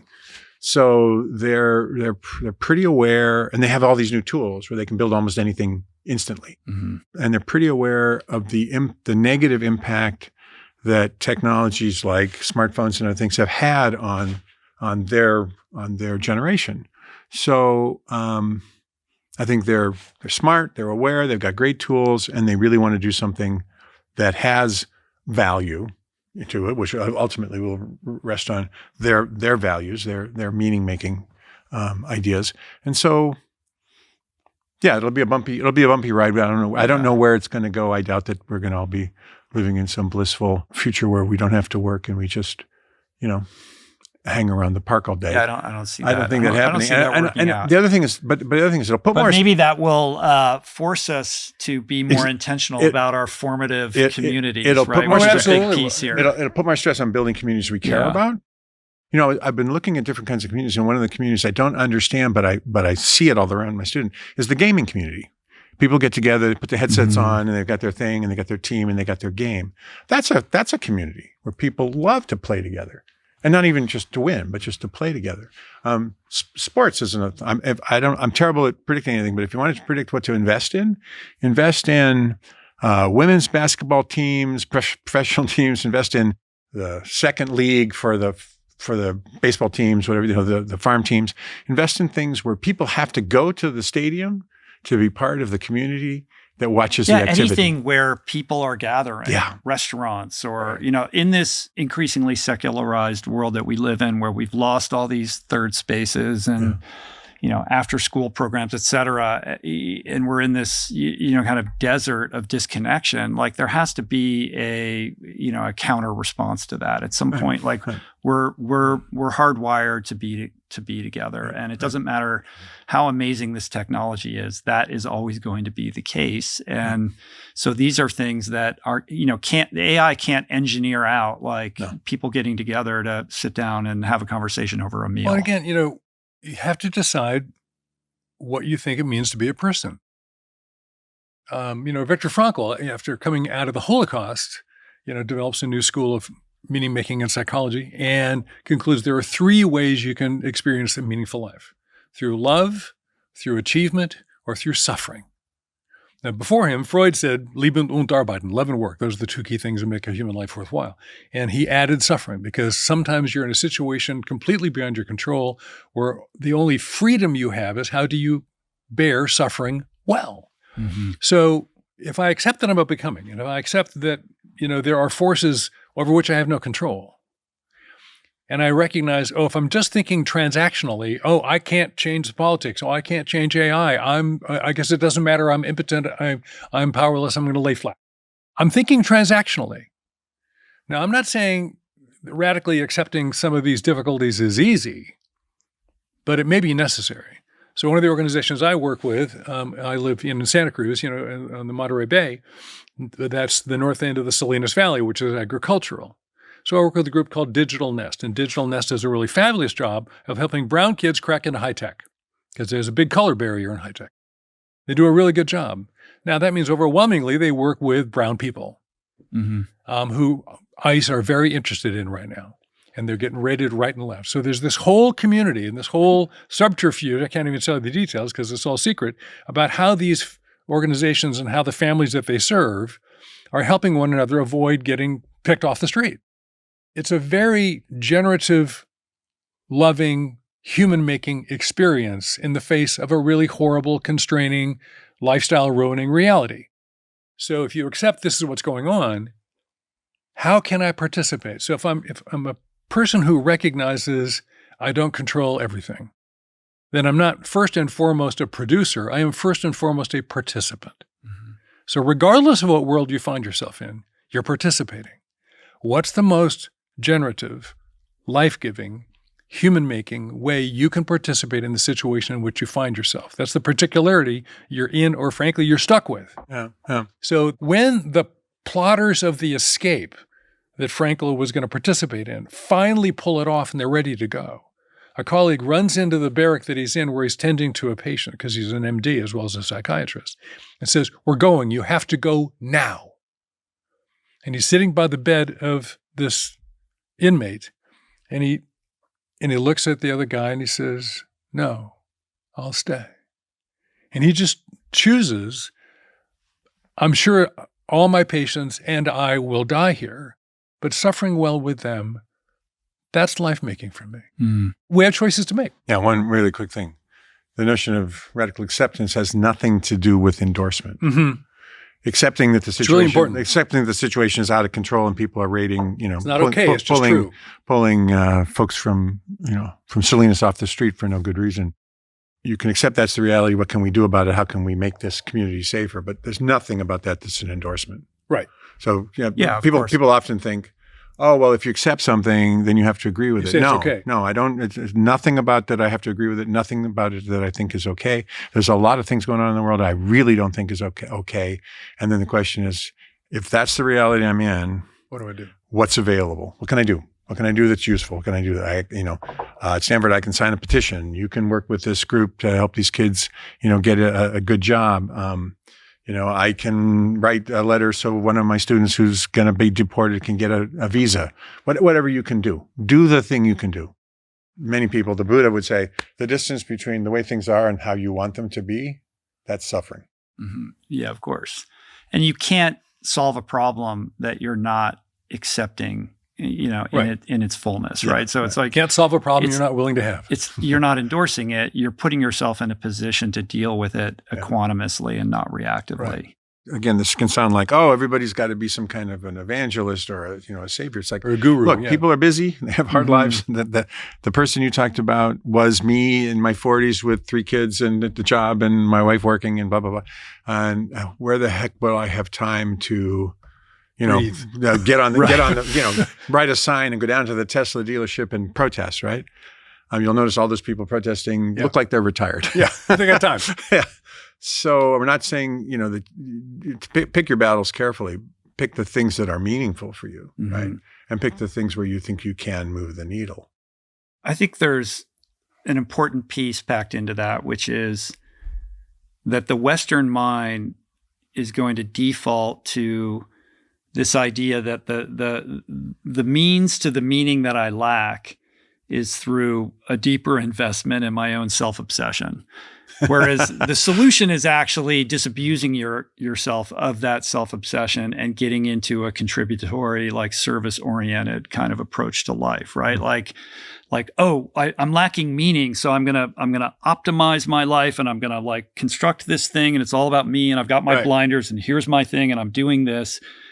Whereas if you just like let the blinders go and you walk into a room thinking, well, how can I make this room better for being in it, rather than looking for like, what am I going to get out of this situation?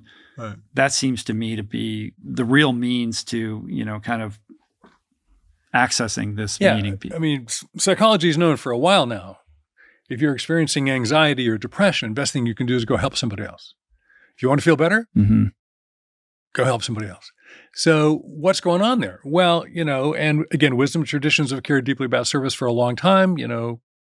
In the Cain and Abel story, after, the brother kills his brother, he says, who am I, my brother's keeper? And one of the comments of that is that, the answer was so obviously yes, that God didn't even answer the question. Like everybody knows, yes, you're your brother's keeper. We're in this together. We now know psychologically that consciousness is in fact collective. We say all the time in these small groups that we help people talk to each other meaningfully in, that it's almost impossible to hear yourself by yourself. So, we're big fans of Dan Siegel's work in the Mindsight Institute, where he's talking a lot about collective consciousness, and that we're much more a we than an I. So no matter where you are in the midst of all this thing, if you start living your life in such a way that is participating with others, your chance of experiencing self-transcendency, and it gets more meaningful, goes way up. So absolutely, it's not just about you. Now, we don't preach that real hard. We just talk about, hey, formative community really works, and living coherently works, where who I am and what I'm doing are in alignment, and what I believe are in alignment. But by the time we talk to anybody, they pick up a book, they walk into our class, they even sign up for office hours, I've already found myself in front of a teachable person. So anybody who's listening to this is open-minded enough to probably have some pretty good values.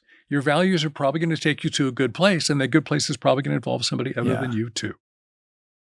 You can't transmit something you haven't got. Obviously, you have to walk this talk in your own lives, right? You can't have office hours and, go on podcasts and write books about this unless you're actually doing this. So how does it work in your own lives? And what are the challenges that you guys face? You're like, well, I wrote about this. I really have to do this. I really don't want to. I don't know how to do this, or I'm resisting this. Yeah. Well, a long time before even we started the class, and Dave had come over and said, hey, let's do this thing. I said, okay, great. So we went over to Zotz. You remember Zotz? Sure. Big one.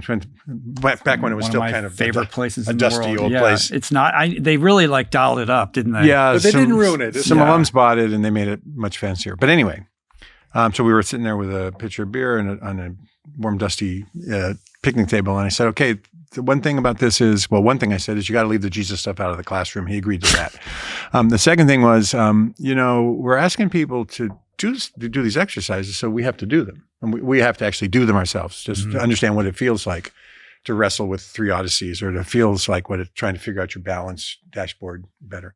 And particularly with this book, it was the possibility of the imposter syndrome loomed large. I spent with Sam Harris Wake Up app. I spent a whole 9 months trying to develop a mindfulness practice. Complete failure.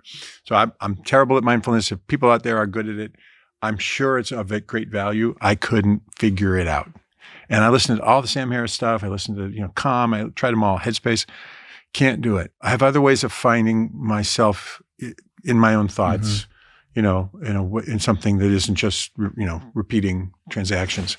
Most of the other stuff, we do. I just finished rewriting all of my compass, my work view, worldview, and life view.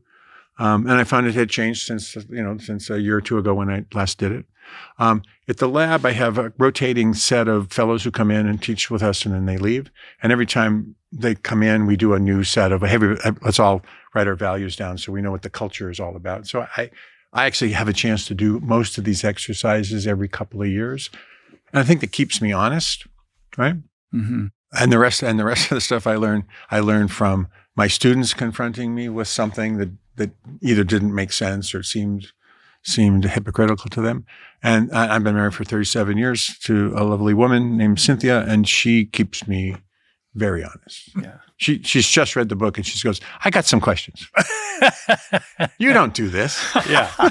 When we talk, you don't seem present. Right. It's like, okay. Going to keep you honest. I can work on that. I can work on that. Yeah. There's a great line in a John Fogerty song that I'm rather fond of in the refrain that says, I ain't no hypocrite except mostly every day. Mm-hmm. And boy, you do this kind of work, you hand out stuff recommending how people live their lives. I mean, you are asking for it. Yeah. So I'm up against my own stuff all the time.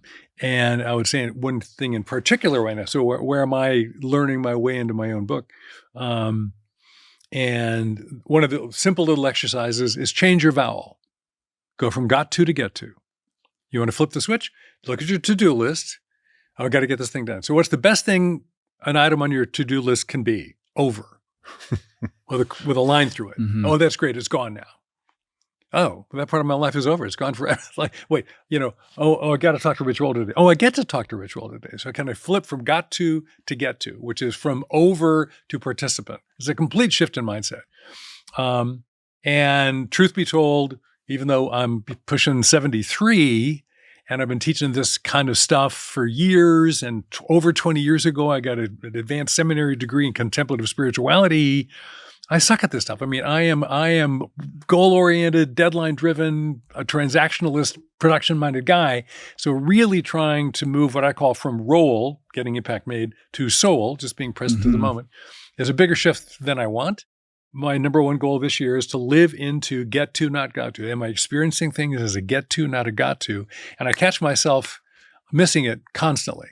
So the growth angle is still pretty steep. Yeah, it's a tricky thing. I mean, you talk about like the Odyssey years, right? Like 18 to 35. Yeah. If we're that first cohort, the younger people, their identity building. Yep. And the kind of counsel is, like, hey, be wary of, descending too far down the transactional lifestyle kind of approach. And then there's mindlessly transacting. Yeah. And just everything becomes about that. We get indoctrinated in that, like, just by being alive in this world, in this developed world. And then in these older years, it becomes about meaning making. We've kind of ridden that wave, and it's that tension with our, kind of striver disposition. Like, who I am, my identity is this construct that's contingent upon these things that I'm doing in the world, like my position at my job or, my salary or whatever it is. And I see the suffering that is created when the person can't let go of that. And they start to miss, the gifts of that phase of life because they remain so fixated on, continuing to tell that story. Mm-hmm. It's a real challenge. I call it the Roll to Soul Impact Challenge. And this really comes up particularly in these DCI fellows, the Distinguished Career Institute people, the 35 to 45 fellows a year that come spend a year with us. I happen to know one particular cohort really well because it's the one in which the woman I'm now going to marry is a member of. So I get to be... Now it's all making sense. I find after 20 years of teaching at Stanford, I finally got something out of it, other than barely enough money to pay for the parking. So I'm hanging out with this cohort. And a year and a half after they, quote, graduated from spending this year thinking deeply about their futures, we all get together for pizza and beer, one of the alumni members' houses. This is the people still in the Northern California area. And there's a conversation goes around the circle of 20-some people. And the question is simply, so how's it going? It was a year and a half after they'd finished thinking deeply about their lives. And 18 of the 20 people told some kind of it was 2.5 hours to get around that circle. 8 minutes per person. 18 of the 20 stories were essentially, I'm having a real hard time letting it go. I don't want to live the way I used to live. I'm done with that. I'm not going to go back and run the law firm anymore. I'm not going to, whatever it is. But boy, I got a lot of muscle memory on living that way. I got a lot of muscle memory on I am the person who did that sort of thing. And I thought, boy, this is a struggle. Mm-hmm. Now, the good news is another year and a half later, so 3 years after they graduated, they got together again at somebody's beach house, went around the same circle, asked the same question, and almost everybody said, I think I'm getting the hang of this now.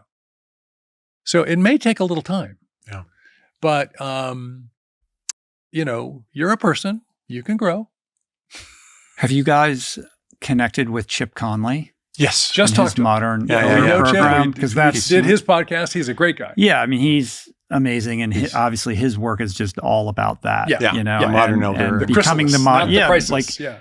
the chrysalis. It's not a crisis, but how do you use your what's it called, synthesized like the brain changes. Arthur talks about this too. Like you're really good at like the strength. Yeah, data processing to like more of a synthesized. The second curve, where you can make all these connections and you have this wisdom. It's the based fluid on your knowledge. experience. Fluid Intelligence. Fluid intelligence. And leaning into which is that. really wisdom. Yeah. And being this modern elder, this mentor, you know, for the next generation, which requires, a confrontation with your ego in order to get there. But this is really the path to meaning when you reach that stage of life. Yeah. The other shift I've seen in students, by the way, is that it used to be very much what my parents expected me to do was one of the stories I would hear. And do I have permission to do something else? Yes, you do. But now what I hear is the parents are like, hey, do whatever you want. It's fine. The students, the pressure's coming from their peers. The pressure's coming from their peers. I don't know if this is social media or something. It's like, I got to look a certain way. I got to act a certain way. And I got to get the right job. And it's not coming so much from the grownups, because I think they don't think the grownups, have the right answer. And so it's really in that circle. And then I wonder, because I'll do some work with some folks who are retiring. I was the senior vice president of everything. I retired, and on Monday morning, I'm just some guy in the line at Starbucks chatting up people because I have nothing to do, and nobody cares that I was once the senior vice president. So that loss of identity around jobs doesn't just happen at that point, right? I mean, all along you've been pegging your value to the title, to the role, like you said, to the role that I had, and now I need to move into this other place of working from the soul or working from the heart. Yeah. It's hard, but boy, isn't that an interesting challenge? Isn't that an interesting journey to be on? And if you're lucky enough to have the resources to do that, why would you miss it? Mm-hmm. Why would you, like the CEOs who go back after 2 years and be a CEO again because they're screwing up my company, I got to go back and fix it. It's what are you doing, man? And it's not just the egoistic person like, I'm a big EVP and I aren't terribly important. And it's not that archetype only. Frankly, you've been doing this way of living for 40 years, 50 years. That's a lot of muscle. And it was all transactions. A bunch of momentum. It was overwhelmingly transactions. Yeah. So Bill and I are both in formative communities, guys groups. Mine's 51 years old. Bill's is 35 or something. Years old. Mm-hmm. And so I'm the eldest, but only a couple of months in my group. And so we're all entering our 70s. And 2 years ago, the year I was turning 70, I said, we need to talk about this. We need to talk about becoming elders. So we had a 2-year-long conversation that was carefully curated with some core questions. And the questions included, how much is enough? And enough, it wasn't so much money as it was, how much is enough contribution? I mean, can you slow down saving the world and start trying to travel a little bit before your wife dies again? Is that okay? And then probably the other most important, so how much is enough was a very important question. And the second most important question is, and what are you letting go? So I think for those later in life, there's absolutely some letting go, and it's very freeing, or you hang out too long and then life rips it out of your hands, and that's worse. Yeah. I really like this idea of the formative communities and then having this formal question, and holding yourself accountable to answering it to other people, that you're checking in with. I think that's like a huge piece in all of this. Myself, I'm turning 60 this year. I don't want to, it's almost as if like, I'll figure that out when I walk out the door on my final day at my job. It's like, no, I want to think about this now. Yeah. What am I doing now? How am I making this a multi-year transition? So it isn't like an overnight, like, wait, what happened? Like, I thought I was going to, like, it's not like, you buy the RV or you play golf or, it's like, I'm intent upon remaining engaged in things that interest me and that I'm curious about, some of which, may or may not be professional, but it's not going to look like it looks like right now. Right. And how can I acclimate to that idea now so it's not some kind of ego, devastating blow later? Cliff transitions are hard. We were doing the only live book talk we did at a local Kepler's, the bookstore in Menlo Park. And at the end, somebody said, "What's your next book going to be?" And Dave was like, "We're not doing another book." So he hates writing. And he's really working hard on moving from a task-driven human. You don't know anybody who's as good as Dave at getting things done. He gets really good at it. From that to a soul-driven human who's just kind of in the moment. And I'm pretty sure this is the last book because it took me 2 years to talk him into each of the books, and not going to happen this time because he's going to be on a different journey. But as you said, it doesn't happen overnight. You prepare yourself for this, right? If you're looking ahead, you're like, and a really interesting question is, what am I willing to leave behind in terms of my identity, my position? Everybody knows me, or whatever it is. What am I willing to leave behind in order to make space for what's coming? And being in radical acceptance of what's coming. I think our culture is such that we just, on some level, we all are convincing ourselves that we're not going to actually die. That's right. And that we're That's going to live forever. And this is not serving us. No. The number of billionaires who are trying to live forever is an example of the sort of narcissism. Don't get me started. In our culture. But I have fully accepted there is a lot less runway in front of me than there was behind. Mm-hmm. We do an exercise in class at the last of the class. We call it the 25th reunion. We say, hey, imagine you're 23 years old. Imagine you're now 47 and you're back for your Stanford reunion, 25th year. And we're going to get up and talk about stuff. And we got them through 3 different conversations.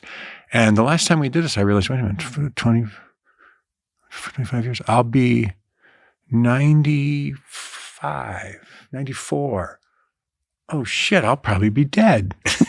Yeah.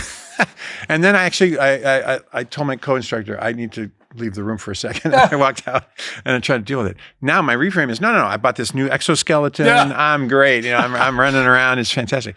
But yeah, when you built by one of your students. Built by one of my students. But when you actually start, accepting that, probably there's going to be an end, but can I live all the way up to that last moment and go, oh, how interesting.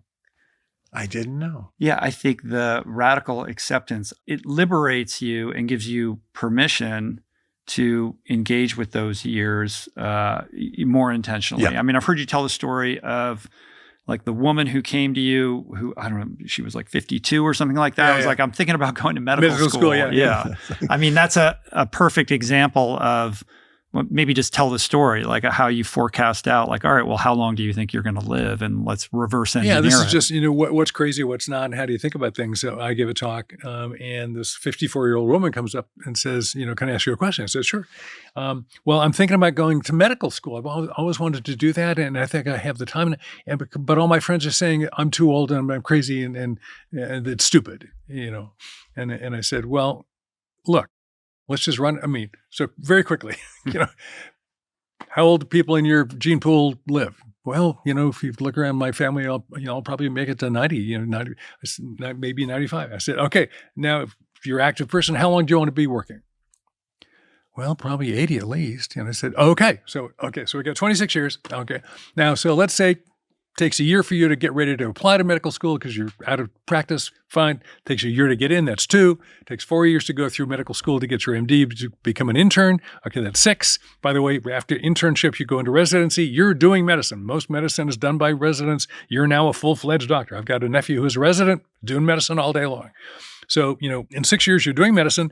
You finish your specialty in another 3, 4, 5, depending which one you want to get. So, now I'm 11 years in. You're now 65. You got 15 more years between then and when you're going to retire from being a doctor to do the work you're doing. By the way, if we take a quick look back at the last 15 years of your life, would you say you were largely wasting your time?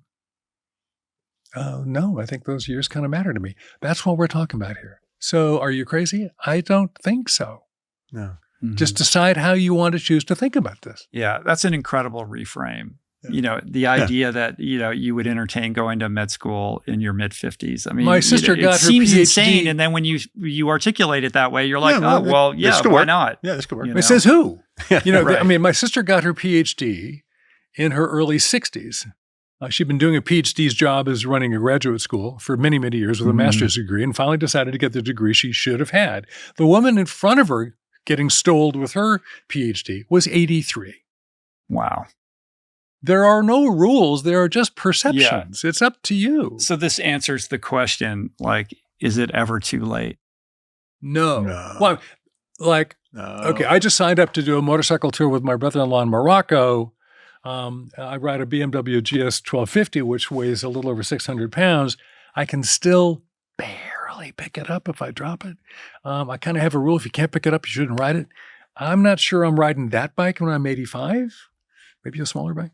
So there might be some things that go away, but the rules are a lot more fungible than they let you to believe. I'm kind of hoping he's not riding a motorcycle when he's 85, but because I love him dearly and I don't want to have to. I might be bad at it. You guys are very fun, interesting pairing. Like the devout man and the atheist, the painter and the extrovert, Santa Cruz. Big time. Like, it's an interesting. It all works. But it does.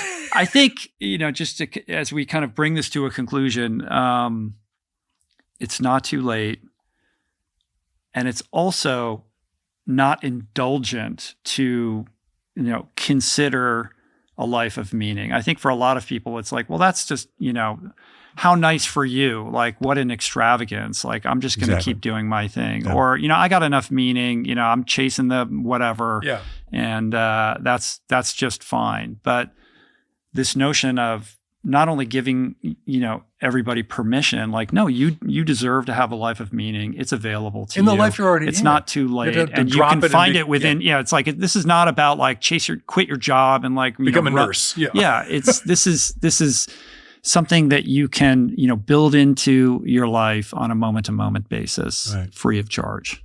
Right. And you will feel better. Your curiosity will kind of peak, kind of start activating again, and you'll find yourself in the world in a very different sort of mindset. I went to school and back when dinosaurs roamed the campus, long before you, but I found this thing called design, which was really cool, and it was built around this idea that we'll study engineering, art, and psychology, and we'll put it all together, and we'll make things that people want. And that's been a lot of fun. And it's an inherently curious thing to do. Like, hey, can you come up with a better one of these? Hey, can you come up with a better one of these? It's like, yeah, maybe, let's try it. So once you get in that mindset, the designer's mindset, and you realize, oh, there are no rules. Nobody made up any rules. There's no rules for what microphones need to look like. There's no rules for what my life needs to look like. There's some things that probably— There's some constraints. There's some constraints, and there's some things that, probably shouldn't do that if, it might not work, might be too risky. But I bet I could try stuff, right? And I bet there's more out there than I thought. And if I just start with these designers' mindsets of wonder, curiosity, availability, let's see what happens. Just give it a try. Yeah, sure, look, you exist, you deserve to be here. You're a human being. You deserve the entire human experience. Good chance if you're like a lot of modern people, you're cutting some of that short lately, which probably mostly isn't your fault. It's a systemic habit that society and largely capitalism have invited you into. So we're just saying, here's an invitation. You can encounter more of the fully human experience in the life you already have. You deserve it. Go get it. And if you do, you actually start becoming more yourself. You become more whole, and then it gets even better. More of yourselves. Yes. More of yourselves. Yeah. Well put. And for the person who is being newly introduced to these ideas, who's stuck, who's trying to find their way forward, whose curiosity is piqued by, just a discussion of the possibility of meaning, like what is a practice or a first thing that person can do to begin this journey? Well, I'll do wonder glasses. Okay. Yeah, there's an exercise called put on your wonder glasses. Very simple. You walk outside. Nature's a great place to do this. Walk outside and you see a plant or a tree, and you go, okay, my transactional glasses are on. That's a tree. I have an app. I pull it out. I can tell you what kind of that's a Monterey pine. Fine. I need to trim it. And then a bunch of stuff with the tree. And then I go, all right, now put on your curiosity glasses. Oh, Monterey pine. I wonder what a Monterey pine is doing in Southern California. This isn't Monterey. That's interesting. And who put that there and why did it grow there? That's the kind of curiosity lens. It's very interesting. And now put on your wonder glasses. The final thing is the wonder glasses. Like, look at that tree. that tree started from, something that was nothing. I'll bet the biomass of that tree weighs 2,000 pounds. How the hell did that happen? And why is the Monterey pine, needle so different from the tree next to it that's a different tree? And isn't it wonderful that I live in a place where, like this, where nature's all around me? We haven't torn it all down yet. And I think I'll go to the beach. So put on your wonder glasses, go from transaction to curious to wonder, and see what happens. Take 5 minutes. I'm going to, because you mentioned this is maybe a person who doesn't know anything, maybe they're feeling a little bit stuck, they're in situations they can't do a lot about. So I'm going to talk about coherency sightings. So you got to do a little bit of homework, do the compass exercise, which means just simply writing down, what's my story? What do I believe about the work world? What do I believe about the universe? Where am I really coming from? And then with that in mind, you now have an idea of who it is that you are. Mm-hmm. And whatever you're doing, particularly in the workplace, as constraining as that may be, there are opportunities when you get to act yourself out authentically. So we call it coherency sighting, catching yourself in the act of acting just like you. Maybe that particular action didn't create a result yet, but hey, the mask came off for a moment. I was acting just like Rich Roll for 5 whole minutes at that particular moment in the staff meeting or what have you. I'll give you an example. So we gave this talk at this bookstore a couple of weeks ago, and one of the people who was there was Denise Benatar. Mm-hmm. So a woman who volunteered and worked with us for a couple of years ago. And she walked up and just said, I really love the book. And, I just have to thank you guys again. Those years I got to work with you were some of the best years of my life. And I really care about giving people an opportunity to do what gives them aliveness. And we gave Denise a chance to experience some aliveness that she's carried on since then. That encounter was about 30 seconds. Mm. That's a moment of coherency for me. So I caught myself in the act of acting just like the Dave Evans I'm trying to be. And then pat yourself on the back a little bit. Well, actually, and it's meaning making to find yourself in the experience of being yourself. I teared up a bit, actually. So give yourself a chance to catch yourself in the act of doing it right and being you. It's called a coherency sighting. Mm-hmm. And no matter how sucky that job may be, there are some moments when you're executing it in an authentic way, and you deserve to affirm yourself for doing that. I helped Gladys clear the thing on the copier. She was freaking out. She had things she had to do for her boss. I helped her clear the copier, got it working, took 5 minutes of my time. Right. She's super happy. She's going to take the copies to where they need to go. I'm the kind of person who notices when somebody else needs some help. That's all. Simple. We're so reluctant to be earnest, but that kind of earnestness is the connective tissue, and that simple gesture, of her expressing the meaning that she experienced with you guys then became a meaningful moment for both of you. That's how it works in that way. That's a beautiful story. Yeah, if you're available to it. Yeah. We make the offer and everybody says, that's outrageous. We make the offer for all of our students. You get office hours for life. Come back anytime. I don't care. 10 years, 20 years later, come back.